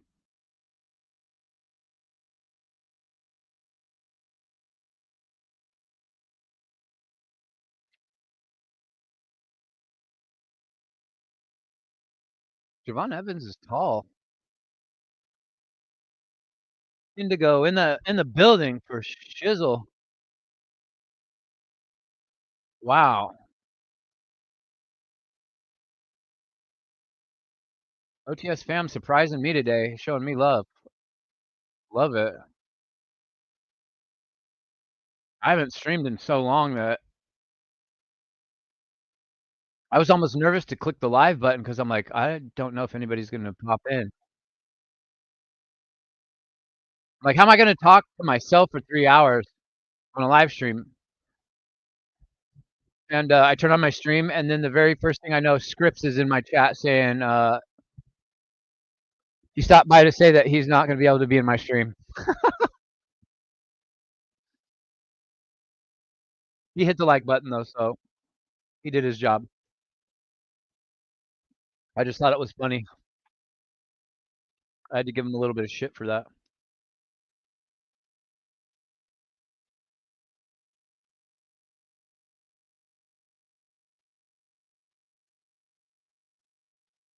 Mike Rouse, that's a good point. Once they gave Dominic a microphone in the audience and he started talking shit and then he starts dissing Rey Mysterio and then Octagon comes out and to deal with them and then he gets pushed and then I'm like, oh, they're gonna make a match. Like they're gonna have a feud. That got the crowd so hyped when Dominic announced, hey, I'll see you at Money in the Bank later today. That was like what? Oh shit, okay.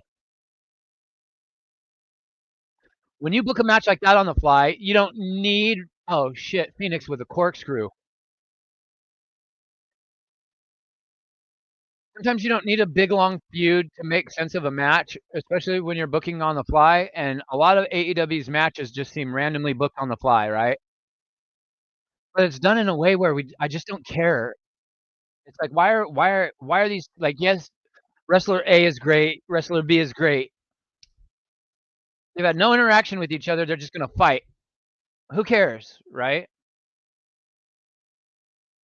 Wait, how did he do that? It was like he pushed off of the air. Wow. I agree with that comment totally, Mike.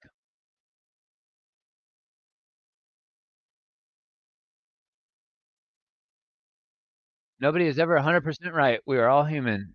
The reason why I support you guys, JD and Solomonster, for example, is because they call it like they see it, and more times than not, they are right. True.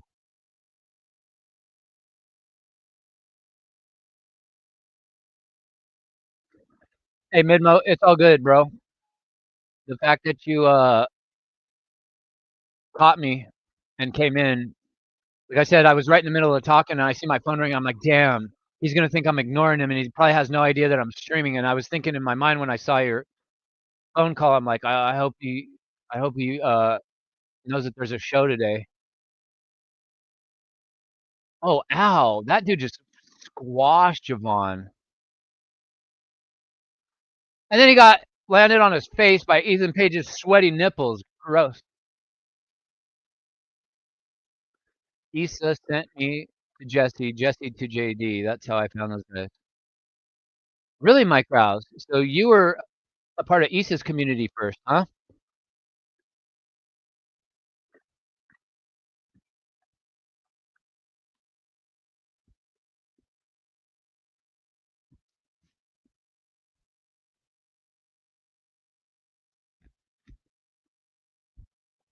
So I found Monster first, and through Monster found JD right after that, maybe even on the same day. And then after JD, that's how I met Issa, because she would be in his chat, and Jesse also.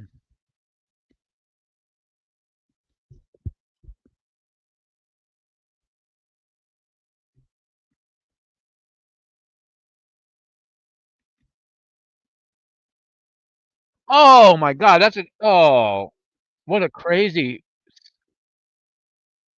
Ray Phoenix landed right on his neck, man. Tony Clown booking.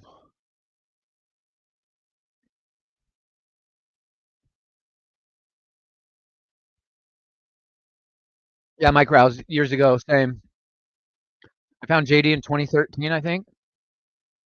2014.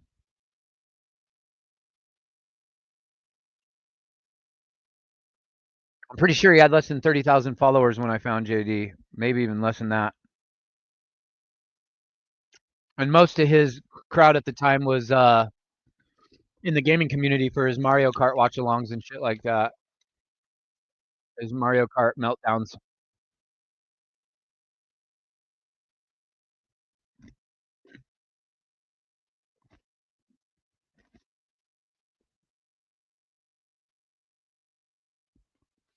My stream matters told me that there's only one person in here this whole time, which is clearly not true because I've been talking to you, at least 5 people the whole time.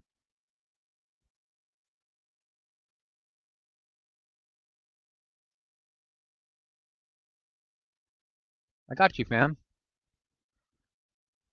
I got you. If you can't watch, you can't watch. I get shit happens. I'm glad that you're here right now. I'm glad that everybody's here right now. I was more excited for this show than I was for Money in the Bank. So I knew I was for sure doing this show, but uh, I don't know how Money in the Bank's gonna go. Wait, what are we about to see? Yeah, the lights. This is like NXT when they turn off the lights and they only have lights on the ring. Oh, he missed. He didn't get. He missed, and he looked like he fucking broke his ass bone. Look at he's still hanging upside down in the tree of woe.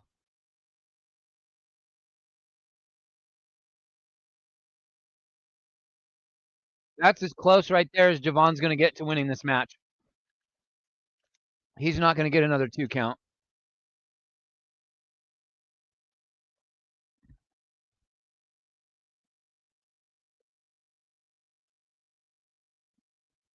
Ethan Page is retaining, or Laredo Kid's gonna win, and that'll bring him up to the NXT roster.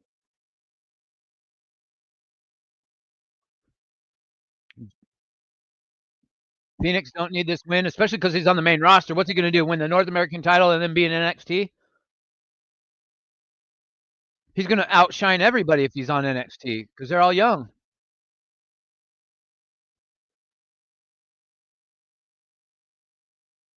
I'm going to beat you in front of all your people. That's some racist shit, Ethan Page. Oh! He ran across the rope and then booted him like they do on the apron, but he did it on the top rope. Oh, here we go with some crazy shit from Phoenix. Oh!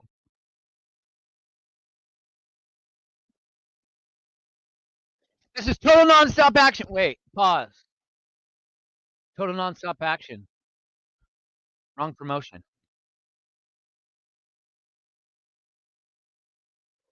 I, they kind of missed an opportunity to have TNA wrestlers on this show too, though, in my opinion. They probably will in the future, though. Nope. Now that's as close as you're going to see Ray Phoenix. That's his 2 count, so he's not getting another 2 count. One of the next 2 pins is going to win this match.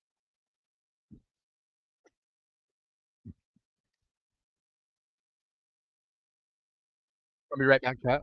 I need a toothpick. One thing I hate is when I'm watching a streamer and they got food stuck in their teeth. I don't want to be that guy. I don't want to be that guy.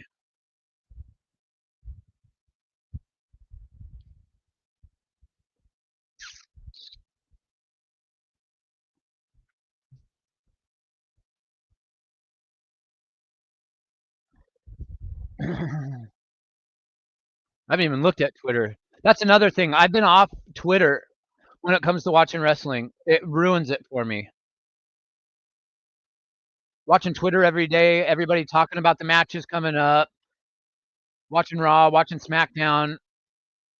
What I hate more than anything about the Saturday PLE days instead of Sunday is because of Friday night SmackDown. Like Stephanie Vaquer just wrestled last night, and I'm like, I'm not about to watch her wrestle because then she's going to wrestle twice today.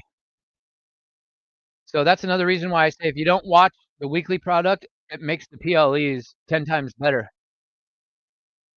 You just watch JD and then watch the highlights of, if you really want your wrestling fix, you can watch the YouTube highlights of what happened on the main roster show. But that way, you're not just completely burnt out on wrestling by the time the PLEs get here. Oh, he just put his head. Oh, shit. I heard somebody donk on the stairs outside of the ring. Spanish Fly. What's going to happen here? Yup. Oh, no. Oh, no.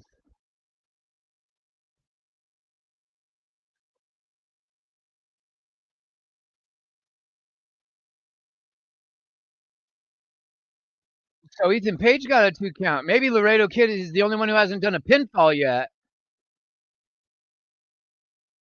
But that Spanish Fly might have actually killed Laredo Kid. He hasn't moved, and I don't know if he got all the way over.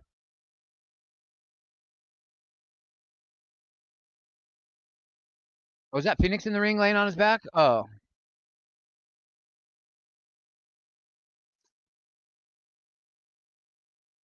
Damn.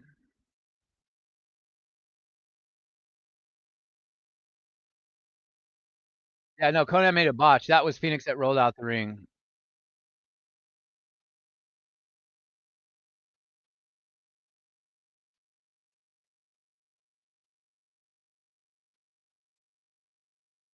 Joe Hendry is 37.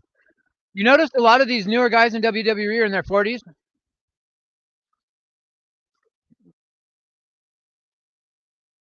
Yeah, I knew it.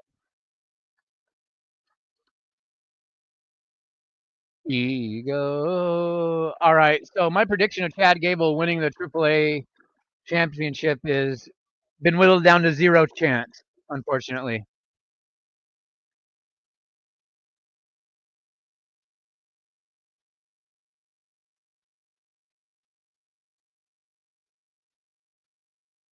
You're not going to have AAA only winning 1 match out of the 6 matches, when the rest of them have all been WWE guys.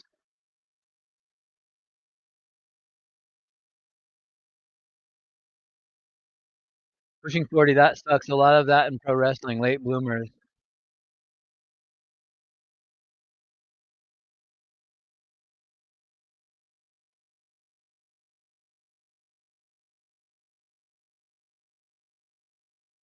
That's how far the business is behind. A mess of people. A mess of people half aged finally getting opportunities.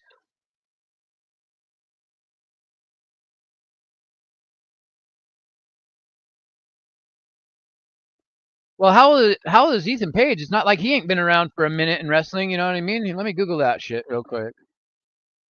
Ego. Ego.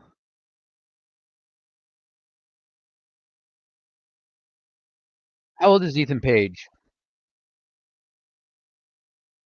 He's 35 years old. See, he's no spring chicken either. I think WWE is understanding you can't just have every once in a while you'll get a young guy like a Javon Evans who's like 22 come along and is good enough for TV, but not everybody. A lot of these guys need to be in the business for like 10 years at least before they look believable on TV.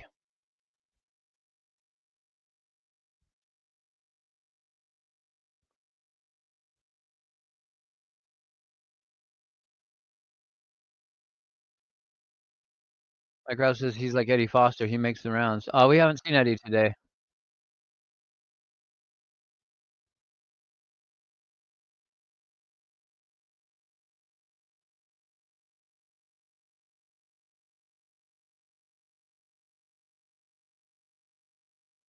So I'm just scrolling up to see a bunch of your messages I missed, chat. Sorry.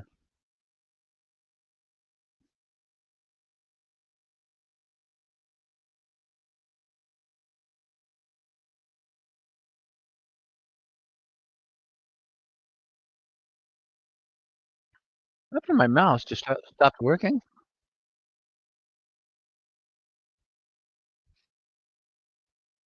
Dude Thuring says, I was JD first, then Solo. And members on their channel for a little over a year now, but I have been subscribed to JD longer than Jesse, then Issa, now you all. I appreciate you being here, David Thuring.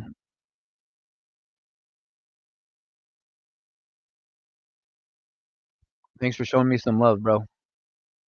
You're a good supporter of the OTS family. It's good to have everybody here.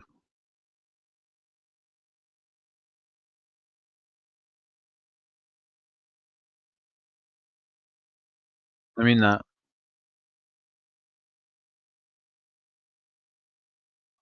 So we've been on for 2 hours. So this show's going to end way before Money in the Bank happens.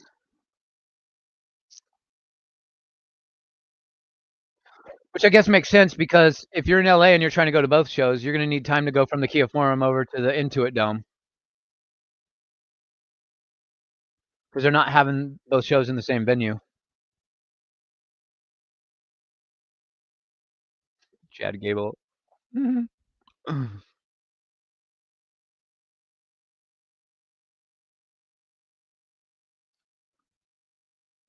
Thanks, Jeremy.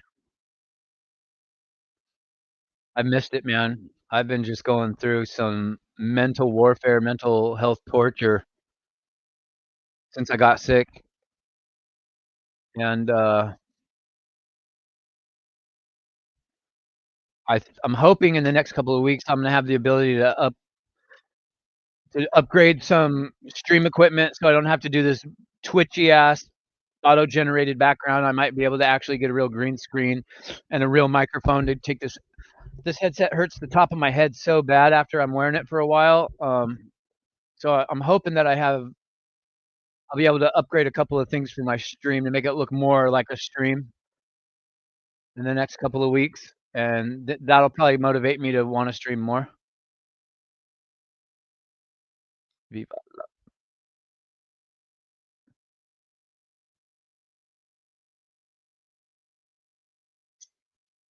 Look at, he's just laughing. Like Kingo's just laughing when he's talking about Chad Gable. I'm sorry, whatever you're going through, bro. We'll link up shortly after this, and you can tell me about it if you want. But I'm always here, so call me anytime. I know you know that. I figured something was going on with you since I haven't heard even like, I hadn't seen you in JD's. I hadn't even gotten a text. Usually you at least text me. So the fact that you haven't, I knew something was probably going on.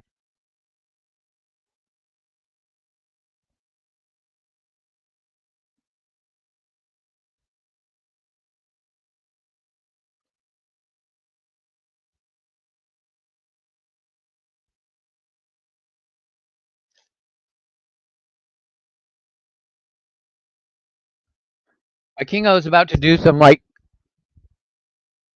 18 flip in a row off the top rope type shit. He's just a spinning little cannonball off of the top rope all the time.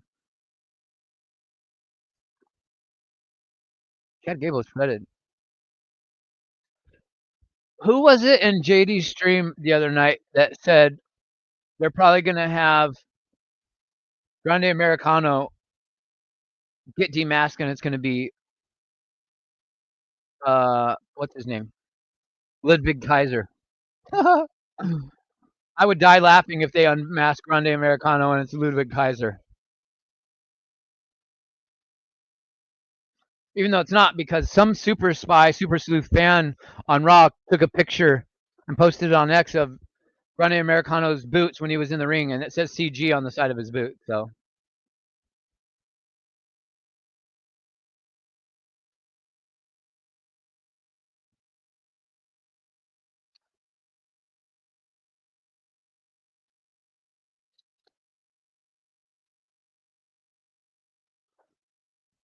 yeah, I feel that, Jeremy. It's tough when I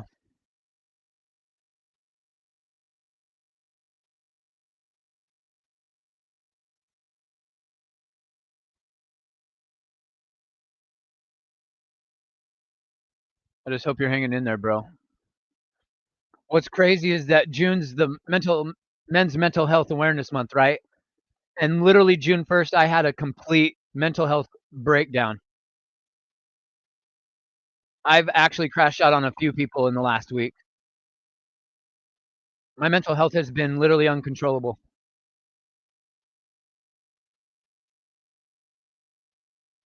And I know you know that you can call me whenever, like we're bros. So the fact that you haven't, that's how I knew that something's going on.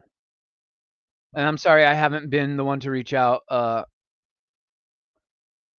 just so bad with time, and there's never enough time to get shit done for me. Hell yeah, Vikingo is awesome.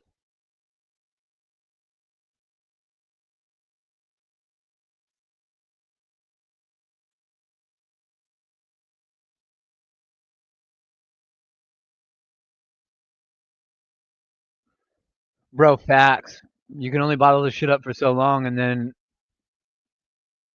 the lid on the kettle starts going like this. When I start seeing the steam come out, I know that it's about to pop off.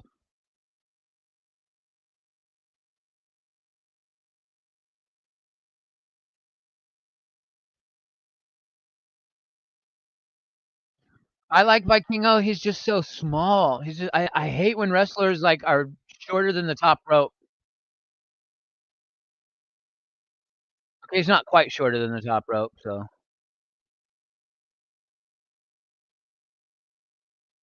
oh yeah, for sure.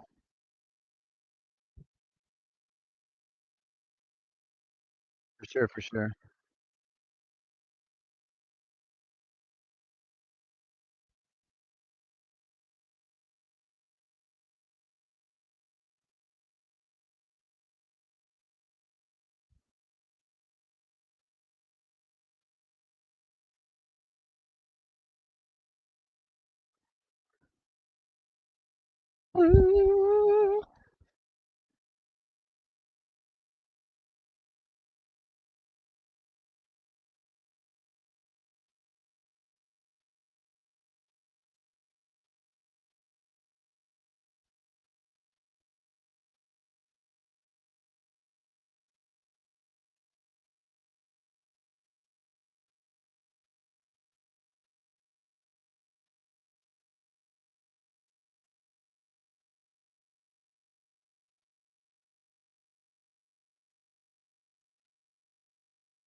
Let's go, Gable. Gable sucks is the chant going on right now. Is that what I'm hearing? Is that what I'm hearing? Jeremy, so this Wednesday, AEW is going to be in Portland for their Bummer Cockbuster show. I mean, Summer Blockbuster show. 4 hours of AEW on a Wednesday. It's Theater of the Clouds. So the Moda Center is shaped kind of oval like this. They've got both curves cut off and one whole side. They're only doing one side of the arena. What's that like? Out of 20,000 seats, four or 5 grand tops, if that. They're charging $250 for the floor seats. Still, there's a huge section of the floor that hasn't been sold. They've been advertising for the show on my YouTube, on my TV, everywhere. Every 10 minutes, tickets as low as $20. I thought, should I go and just start putting out a bunch of tweets in the audience like, "Hey, Adam Page, you want to come see me? Come see me. This is where I'm at." Right? I don't even want to waste $20 on AEW for a seat in the rafters. The only reason why I'm thinking about going is because of Swerve Scott. I want to see Swerve wrestle in person. But I just don't give a fuck about him versus Ospreay. I don't give a fuck about Adam Page. I don't give a fuck about anything I give a shit about on AEW. There's not. That's why I don't watch it. And I thought I could drive to the venue and then call out Adam Page on Twitter, like out in the parking lot or outside of the venue. But if you noticed, Adam Page doesn't wear the little powder puff pastel pink t-shirts anymore. Does anybody notice that? You're welcome. I take credit for that 100%. I got dragged on social media for that comment. And you got Will Ospreay in one interview a few months ago was talking about how AEW is better than WWE. And then he's in the ring last week saying the reason why AEW sucks right now is because Jon Moxley is the champ. You just said live on TV why the company you're working for sucks. Do you understand if Will Ospreay had said that about WWE while in a WWE ring with Vince McMahon in charge, what would have happened to him? He would have been released the next morning. We would be reading on Twitter that Will Ospreay has been released. Wish well in his future endeavors. I just don't think Omega and Okada in an AEW environment is going to be anything close to their in New Japan matches. I don't think it's going to come remotely close.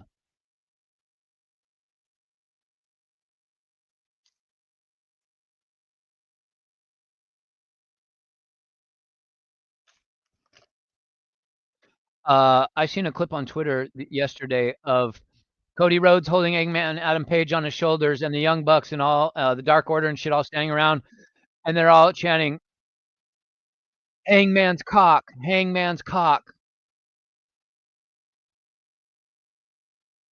And then I was like, I totally forgot that this happened at one point. It actually kind of made my stomach turn. It was cringe.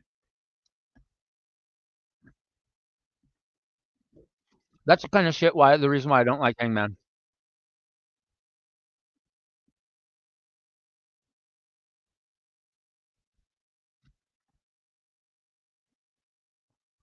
Yeah, Kenny Omega will have some monotone promo with goofy facial expressions while he's talking in a monotone voice like he always does. And then Okada will respond by calling him a bitch.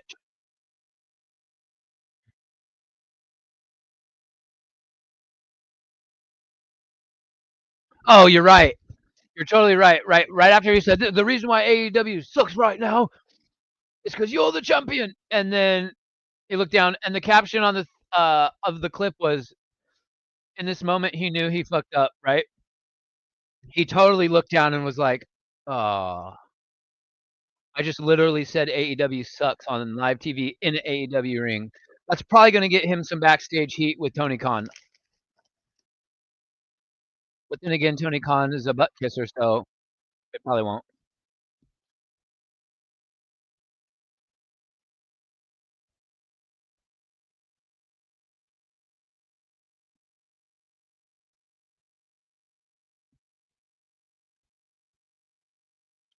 I'm sorry, Patrick. That was you that made this comment. I thought it was Jeremy. If I said Jeremy's name instead of yours, it was a complete botch on my part.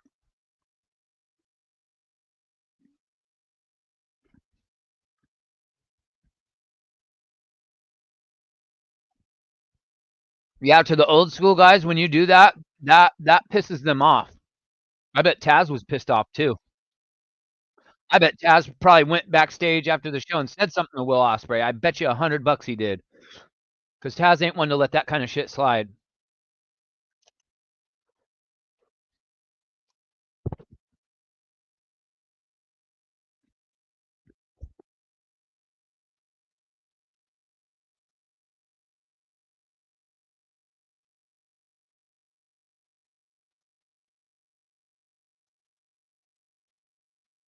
Uh, you gave him a Meteora through the rope. I'm not sure I've ever seen that. That was pretty dope. Yeah, the look you knew you could see right on Will Ospreay's face as soon as he said it. He just looked down and was kind of like, "Oh shit." You could just see the oh shit. Was that a 450 to the apron to the outside? I told you this motherfucker was gonna get on top rope and just start doing a bunch of this shit.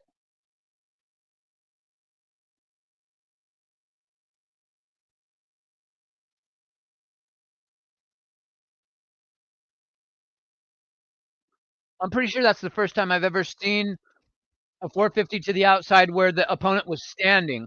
Yeah. Oh, 630. Okay, sorry. I got my dimensions all fucked up.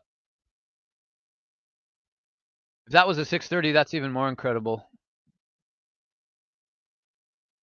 630 is like 4 flips, right? One. No, that's 2.5.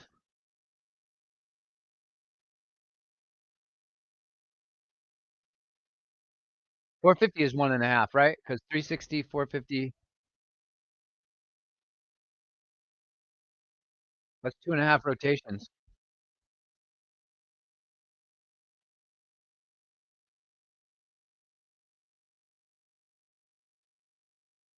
He said Lucha Libre sucks.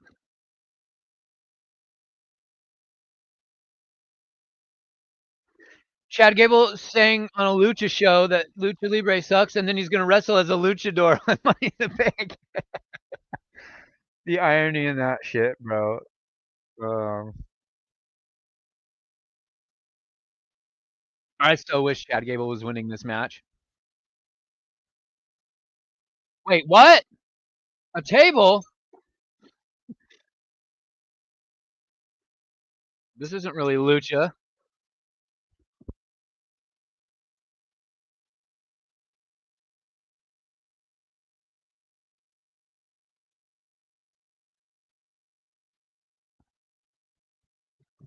How do we feel about the Slim Jim logo on the table the other night?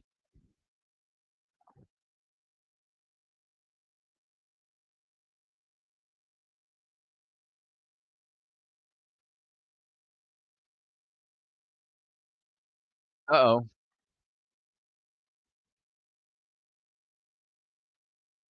Oh, shit.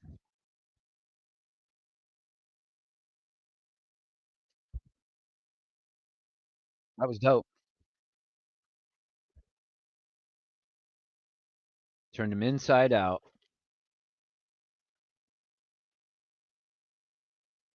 Conan's really good on commentary. He's really good at educating and telling stories during the matches. I like listening to him more than Corey Graves.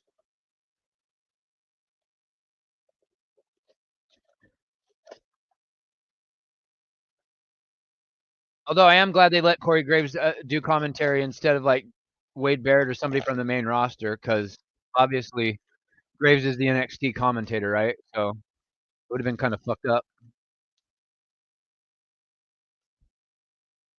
They call him Weirdo. Monkey flip. Nice.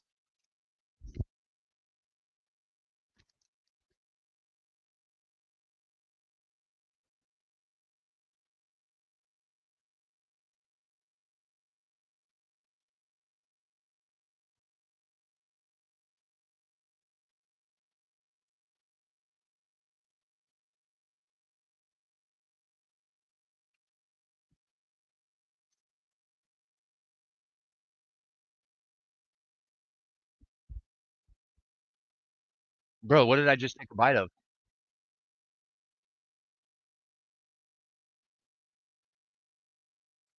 That was vile.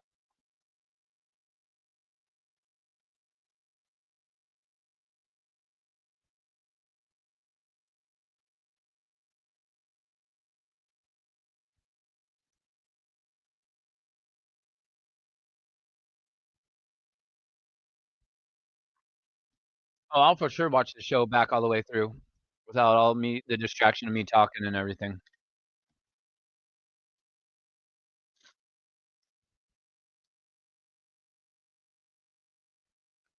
So I just bit into a Rice Krispie treat, not a homemade one, which is the first mistake. Why does this taste? You know the smell of icy hot or Bengay? Hey, that's the name of the product. YouTube, don't strike me down. It was not a reference to the LGBTQ community. I respect. No disrespect to them.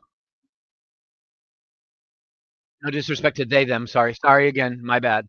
I'm not familiar with that world. But why does this taste like fucking icy hot, bro?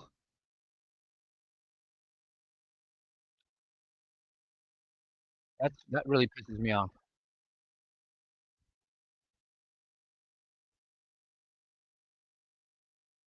Soylent Green, yeah, right. I think everything we eat's got Soylent Green in it, bro. Just recycled human beings put back into the food supply. That was a pretty twisted movie back in the day. If you're old enough to know.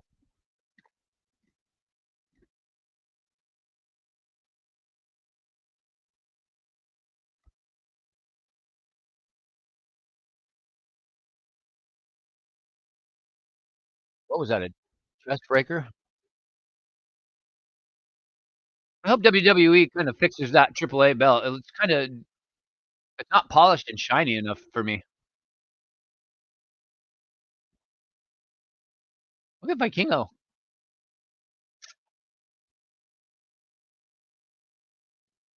I wonder how Tony Khan is feeling about seeing this guy on TV right now on WWE and the crowd going crazy, and it's a packed house.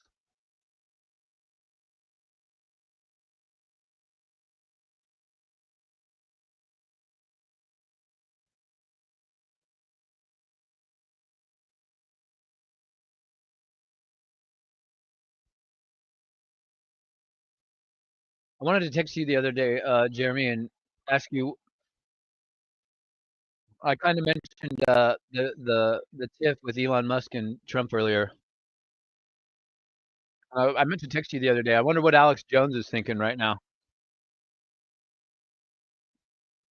because he was pretty high on both of those guys.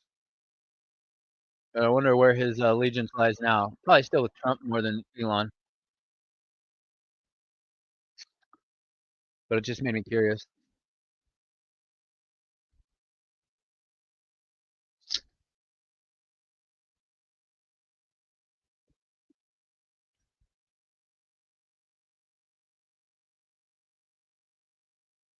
Yeah, fumbled partnership for real. What the fuck was that?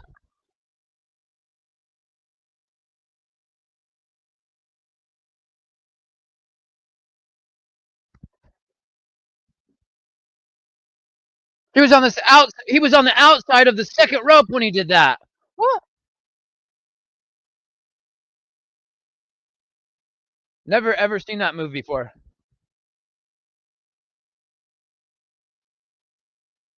Shout out to my friend Earl Cole for calling that 2 days ago that we were gonna see so much stuff we'd never seen before. There's been at least 3 moves I've never seen before tonight. Whoa! I've never seen somebody held up in a razor's edge and then inverted suplex like that. That's wild. Okay, so that's 4 moves I've never seen before. Didn't even know that was a move. He said, "Viva la USA."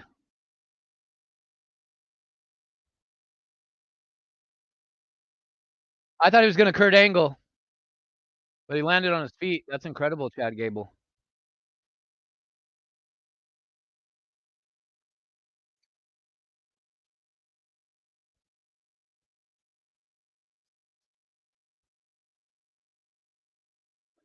Crowd chanting Lucha Libre.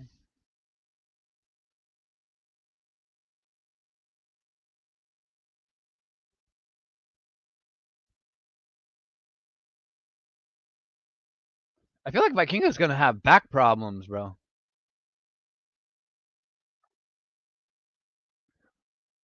Yeah, Alex Jones pisses me off, dude.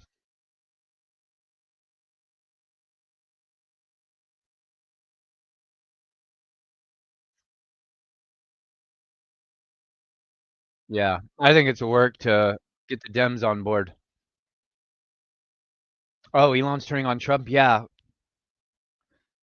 and then they jump to the the lesser of two evils, I guess, in their opinion.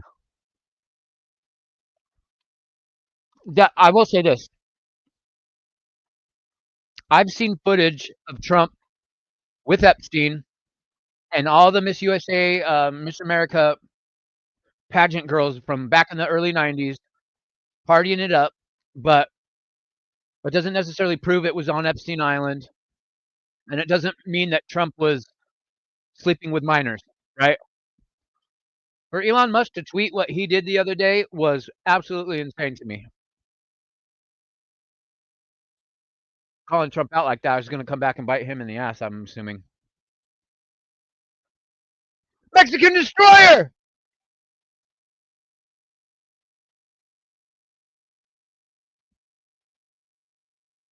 He flipped off the top rope into a Mexican destroyer?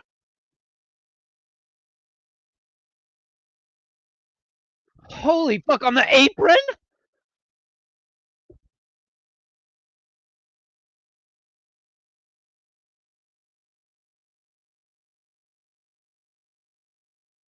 Bro, I've seen three moves in this match I've never seen before in my life, in all my life watching wrestling. A top rope Mexican destroyer on the apron. What's he going to do now? How many rotations is he going to make? 3 or 4? Oh, holy shit. 450? Or is he going to do a back one? Backwards? No! Oh. Look how fast the referee was out to ask Vikingo if he was okay. Good on the referee for that. That was quick moving on the referee's part.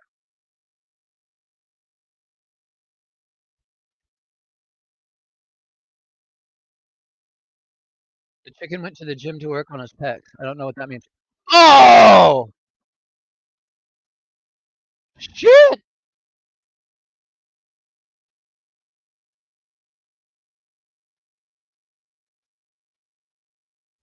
I'm sorry. Money in the Bank is going to pale in comparison to this show. It just is.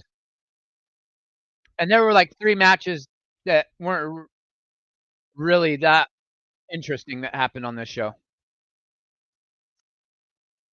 The women, the best spot of the women was the double Devil's Kiss. I don't know. The opening match and this match have been by far the highlights of the show.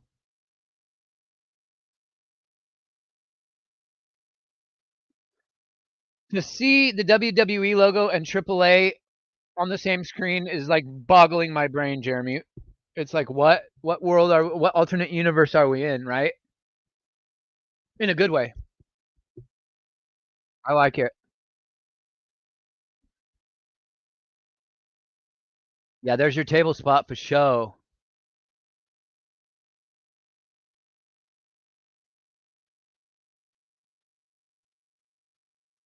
Yeah, true that.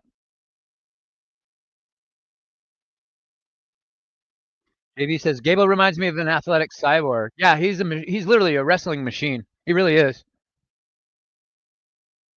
He reminds me so much of Kurt Angle, but even better. He's way more athletic. He doesn't have a broken freaking neck. That probably helped.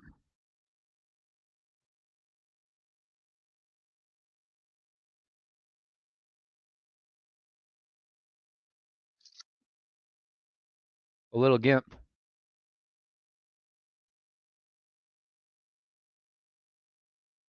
Oh! Poison Ron off the top!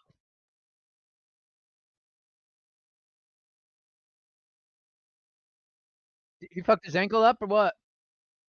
You can tell he's not rocking right. And that's not just selling an injury. I think he's legit hurt. He's having trouble standing and getting his balance. There's the 630.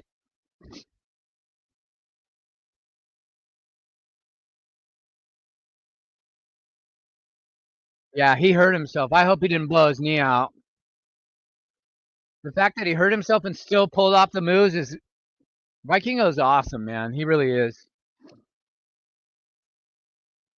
That was a sick ass main event. Holy shit.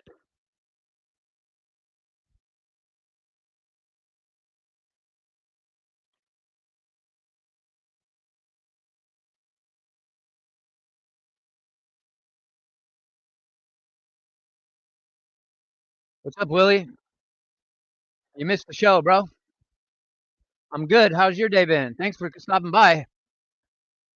Guys, do me a favor and hit that like button if you don't mind. I'm gonna I'll put out a notification for Money in the Bank. We got Money in the Bank starts in an hour and a half, so pre-show in 30 minutes, but I probably won't go live for that until 7 p.m. Eastern. I hope he didn't really hurt his knee.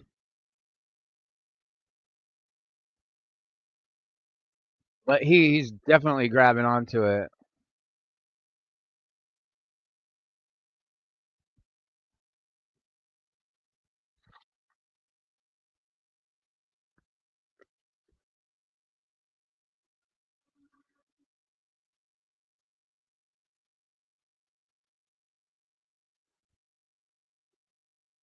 What a fun show this was. I hope we get more of this shit in the future, these collab shows. Throw TNA guys in here. Let's get a Worlds Collide with all three companies.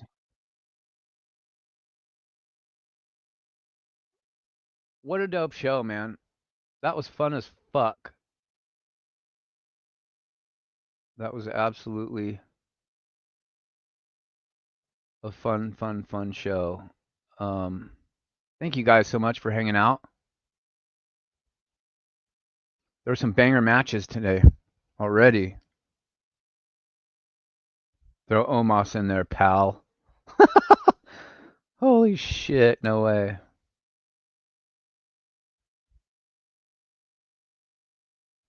All the companies need to play well together. It would help, right?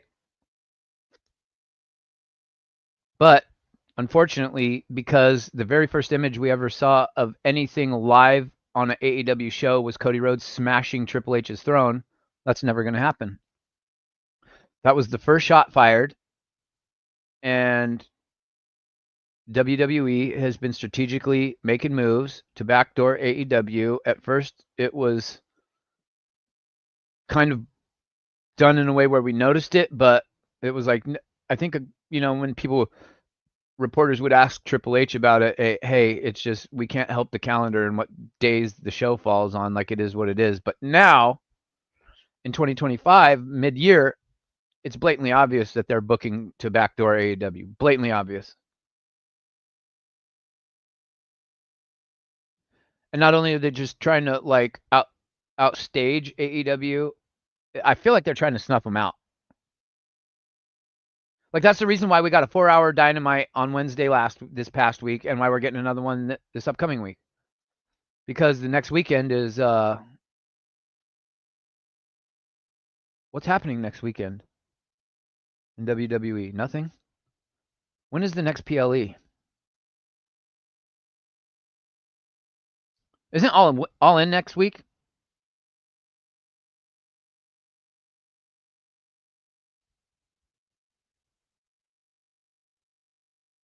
Yeah, tribalism and capitalism at its finest. I thought I did. Did I not do it well enough to your liking, JB? I'm sorry. Let me start over. My bad, bro. I thought I did say pal. Throw Omos in there, pal! Damn, that kind of fucking... Sorry about that. I botched. All ends in July. There's nothing going on next week? There's no AEW pay-per-view this month. Is that why they did the 2 4-hour shows back to back? Because they're worried about AEW booking against them?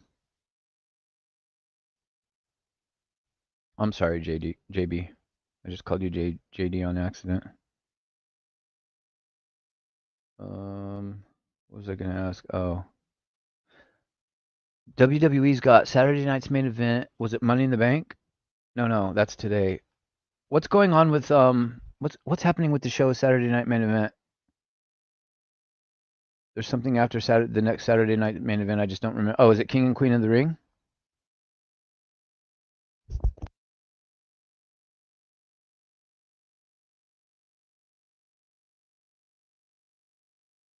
Oh, it's Evolution. That's what it is. We're getting Saturday night's main event and Evolution.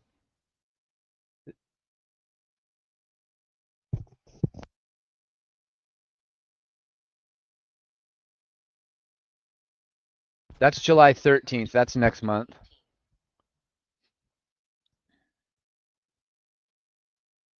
I don't know. I feel like there's something going on next weekend, but maybe I'm wrong.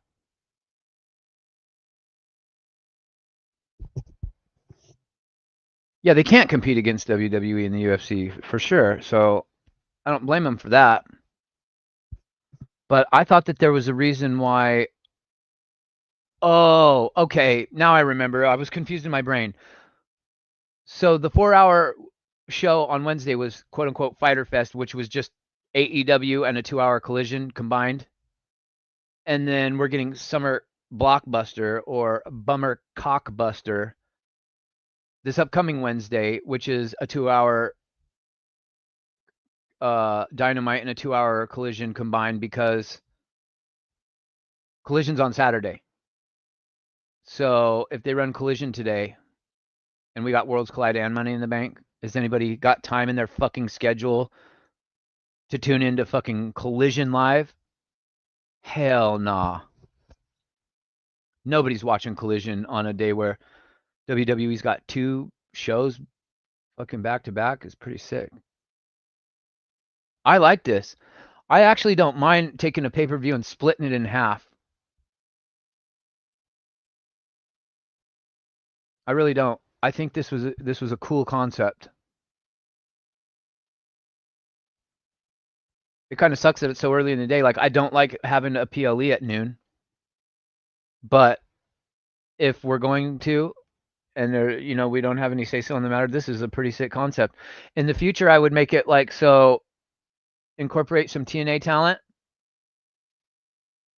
And that way you don't have to take a WWE PLE and then make sure you got some NXT guys on there or whatever. Because look at Ray Phoenix isn't even on NXT. He was on the main roster. Stephanie Vaquer is the main roster, yet they were on this show. So this is a way to get people on TV without, because there's not enough real estate, right, on a Monday or a Wednesday, Friday for everybody. Give the luchadors their own show. Show the WWE logo, the AAA logo, infuse TNA into it if you want to, but let this be their own thing. And then that's TV exposure that these guys get that doesn't take up room on the main roster shit, so that there's more time for the main roster talent, because there's a lot of main roster talent that we don't get to see enough of. There's just so much fucking wrestling, though. If Jen was still in here, I know she'd be shitting on this idea, but I feel like it's a good idea for a lot of this talent, because there's no other way that they're going to get exposed to TV. And for these, this was like watching like a AAA Lucha Underground episode that was broadcast on a global level. Like, it's YouTube, so it's not just USA gets to see AAA for the first time. The whole world got to see AAA for the first time today, bro, and that was dope. That was dope. I'm all for that. And then you can pick and choose. If you're tired of the main roster and you don't want to watch, 6 hours of wrestling today, you've got a choice. You can tune into this show, Or if you don't give a fuck about AAA, like some people, OTS Tribal Queen, you can just watch Money in the Bank. You're not forced to have crap matches mixed in with matches you want to see. So what they did, like I was saying at the beginning of the show today, was historic in a lot of ways, in my opinion. And I think this is really going to get people on board with a lot of these wrestlers. That Iguana, Mr. Iguana, was one of the cooler gimmick concepts I've seen in a long time. Wrestling with a fucking stuffed animal in your mouth and keeping your mouth closed and gripping it the whole time while flipping and doing match moves and landing on your back and shit and not letting go of it. And then also treating the stuffed animal like it's a character. So it almost gave vibes of like it was a 2-on-1 match at times. That was highly entertaining. That was highly entertaining to me. So where are we at? We are at, how long have I been live for? I don't even remember where to tell.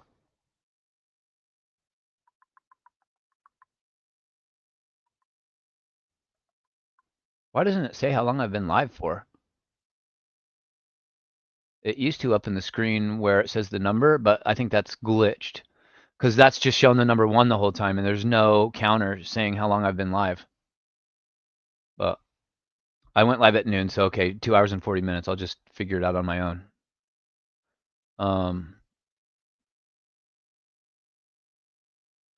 It's almost like a handicap match with Yoshihiko. I completely don't understand that reference, and that's, oh, okay. The Kenny Omega thing. Which is what the reason why Jim Cornette loves him some, what does he call Kenny Omega? Twinkle Toes?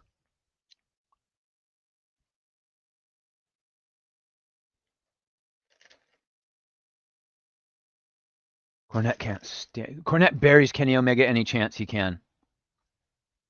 Yeah, Twinkle Toes.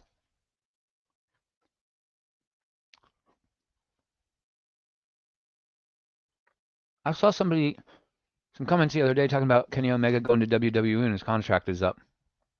You're not going to see no Kenny Omega in WWE. There's so much fucking talent. And they've just added 2 more promotions to their repertoire.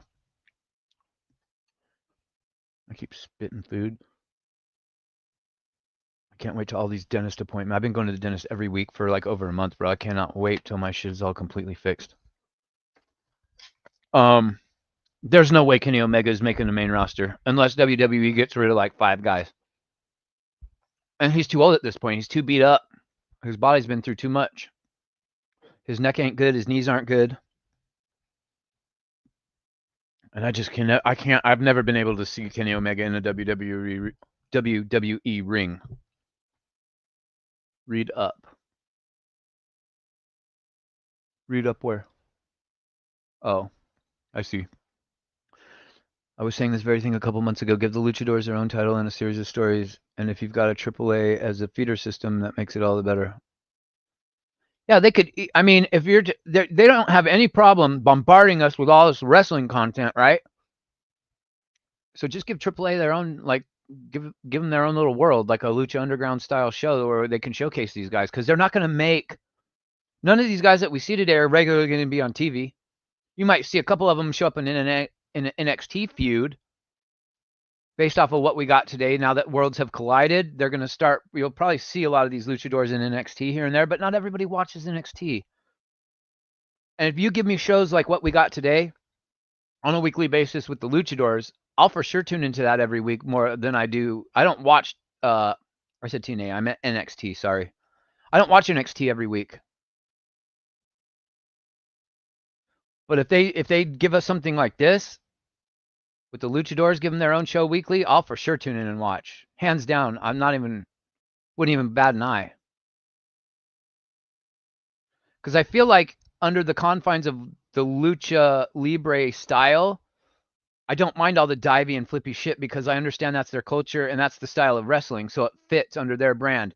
when you do it in AEW and every match is like a flippy divey fucking botch fest because they're all American guys and none of them are luchadors. It just is like nobody wants to see this. We're expecting to see like American style pro wrestling. But if you, like you said, you put it under a AAA banner,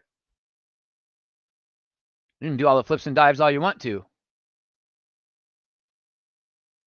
I totally think that I hope that that's in the works. I feel like as hot as the crowd was, there was like almost 50,000 likes in the chat at one point when I looked on the stream. I'm assuming this is going to be touted by WWE as a massive success. I pray that there's a plan in place for if they're going to, give us more content. I want some shit like this, something new. Something new and something different that doesn't feel like Raw, SmackDown, weekly, even NXT weekly main roster mid shit. How many rotations, I wonder, in a Vikingo match?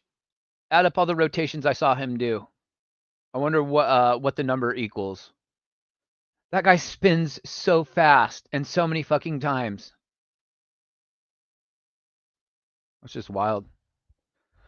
A fucking Mexican destroyer from the top rope to the apron.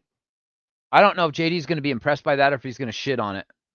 But Chad Gable took some pretty nasty bumps. And now he's got to fucking in an hour and a half, he's got to wear a mask, which makes it harder to breathe. And you're sweating and it's hot. And that's got to fuck with your concentration. And it's a Money in the Bank ladder match. So crazy shit's about to happen in that match. Props to Chad Gable, man. He's going to be sore come tomorrow. He's probably going to be sore actually after this match because it's going to cool off. Your muscles are going to cool down, and then I'm worried about Chad Gable because there's real potential for him to get injured. Knock on wood, and I pray, here I'm knocking on the desk, I pray that he doesn't. But when you exercise really hard and then you cool down, just leave it alone for the day, right? You try to come back a couple hours later and get the muscles fired up again like they were. That can be a scary thing. That can be a real scary thing. So I hope that all ends well after Money in the Bank tonight. I'm looking forward to the show, but I was really looking more forward to this show than Money in the Bank, just because WWE just has a way of pissing everybody off.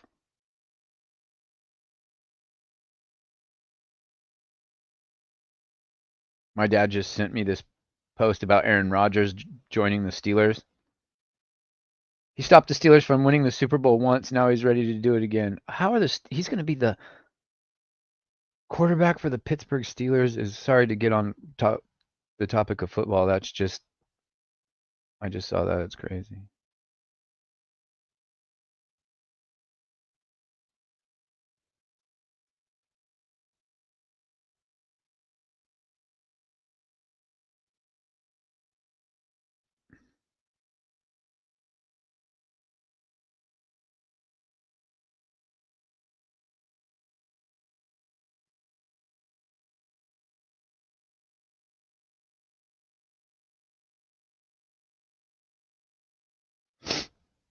Hang on, chat. I've got a crazy story.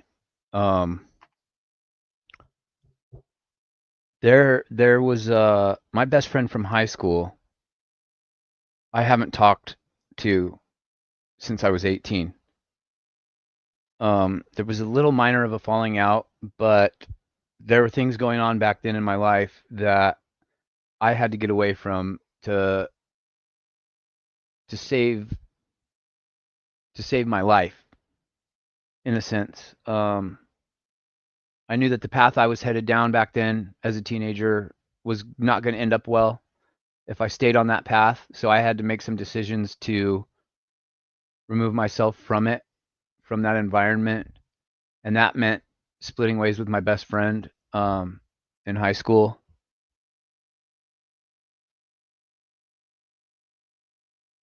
When my dad was here in April and we were going through all my mom's stuff, We're going through a storage unit, finding the old photo albums. We were sitting in my living room, and I was going through pictures, and I found my yearbook, and I found my prom picture, and I was going to get expelled from my high school, but I chose to leave so that it didn't get put on my transcript. They gave me the option to leave, or they were going to put the expulsion on my transcript that was going to follow me around to whatever school I went to after that. So I gracefully bowed out and just said, okay, I'll take the L, and I'll leave without fighting us. And so I wasn't able to attend high school my senior year, and I was bummed out because I'd never been to a dance before at school. I'd never gone to a dance, and I really wanted to be at my prom. Well, my best friend uh, took me as her date. So that was how I got to go to my high school prom, even though it wasn't technically my high school anymore. So our prom picture fell out of my yearbook, and me and my dad are just talking about things, and I'm like, oh, man, I haven't seen this picture in forever. I wonder what's up with my best friend. Um, I wonder if the last time I knew about her whereabouts, she was like in Vegas or something, and this was probably like 15, 20 years ago. Uh, Obviously, I had lost contact with her and whatnot. So me and my dad are sitting there, we're talking about my days in high school and how different the world was, and seeing all these memories was just put my mindset back to that time, and I was getting all these nostalgia vibes and whatnot. Come to find out, my cousin, who's been married for 10 years, we're at my mom's storage unit one day, and he's talking about high school. And I'm like, oh, where'd you go to high school? And he says the name of the high school, and it's the same exact name of my high school. And I'm like,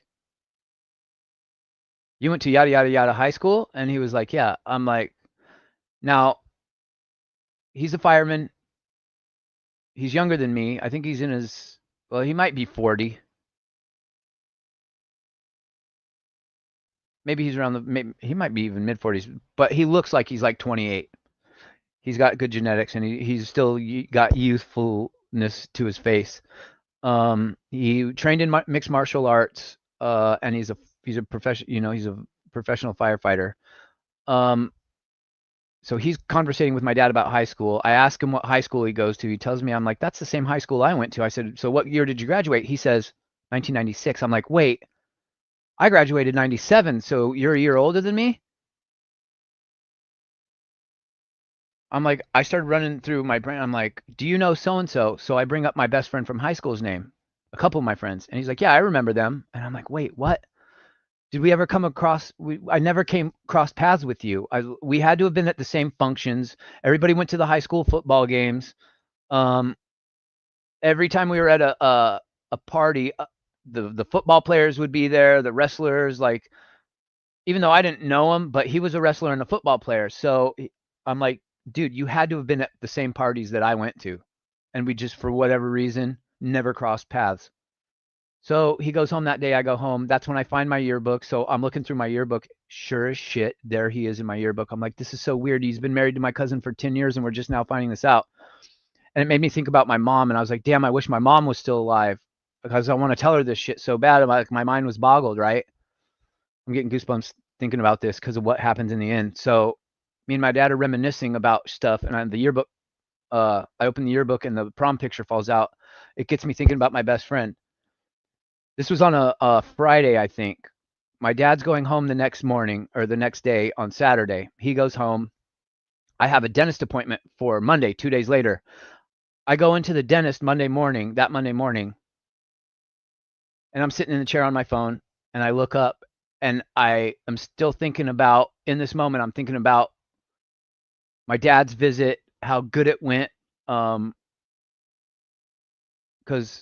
sometimes visits with your parents don't go according to plan, and I was really nervous for my dad because I haven't seen my dad in like 4 years, and I just wanted it to be a good. I wanted him to go home feeling like good vibes of seeing me and not like negative. I didn't want to have any arguing or any drama or anything like that. So I was feeling good that we had a good time together, and I was missing him, and I was just thinking about that whole week. And as I look up, I'm thinking I'm seeing my best friend from high school in my brain. She's standing right in front of me in the dentist's office, and I'm like, the odds of this have to be absolutely slim to none. I haven't talked to this girl in 30 years, since prom, basically.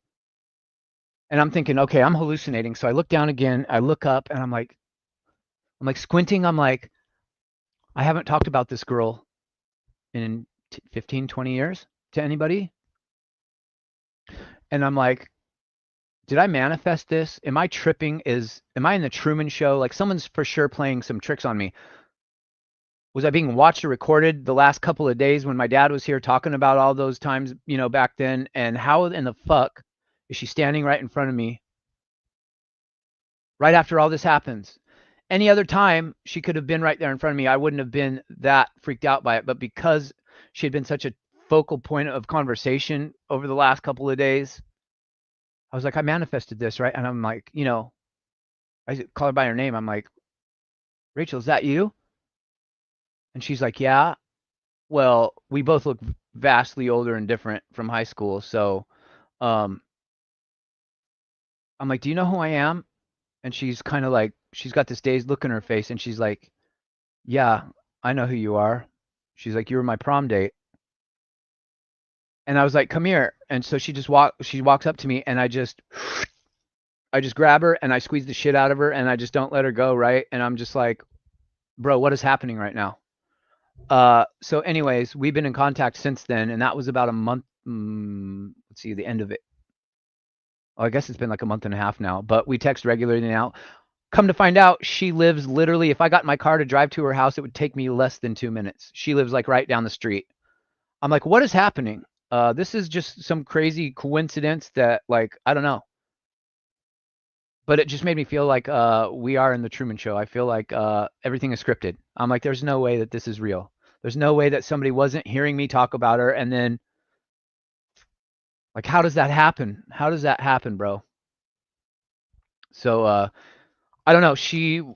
I'm just getting all these texts from her. She thinks I was ignoring her, but I swear I wasn't. Obviously, I've been streaming for hours.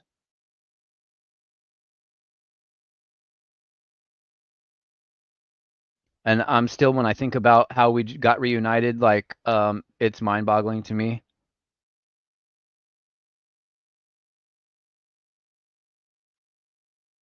Just a crazy, crazy coincidence that was like so cool. One of the cooler things that's ever happened to me in my life. So I just had to, sorry for that rambling, that rant, that ramble, but I had to share that with you guys because just total fucking mind bender, some Matrix type shit for real.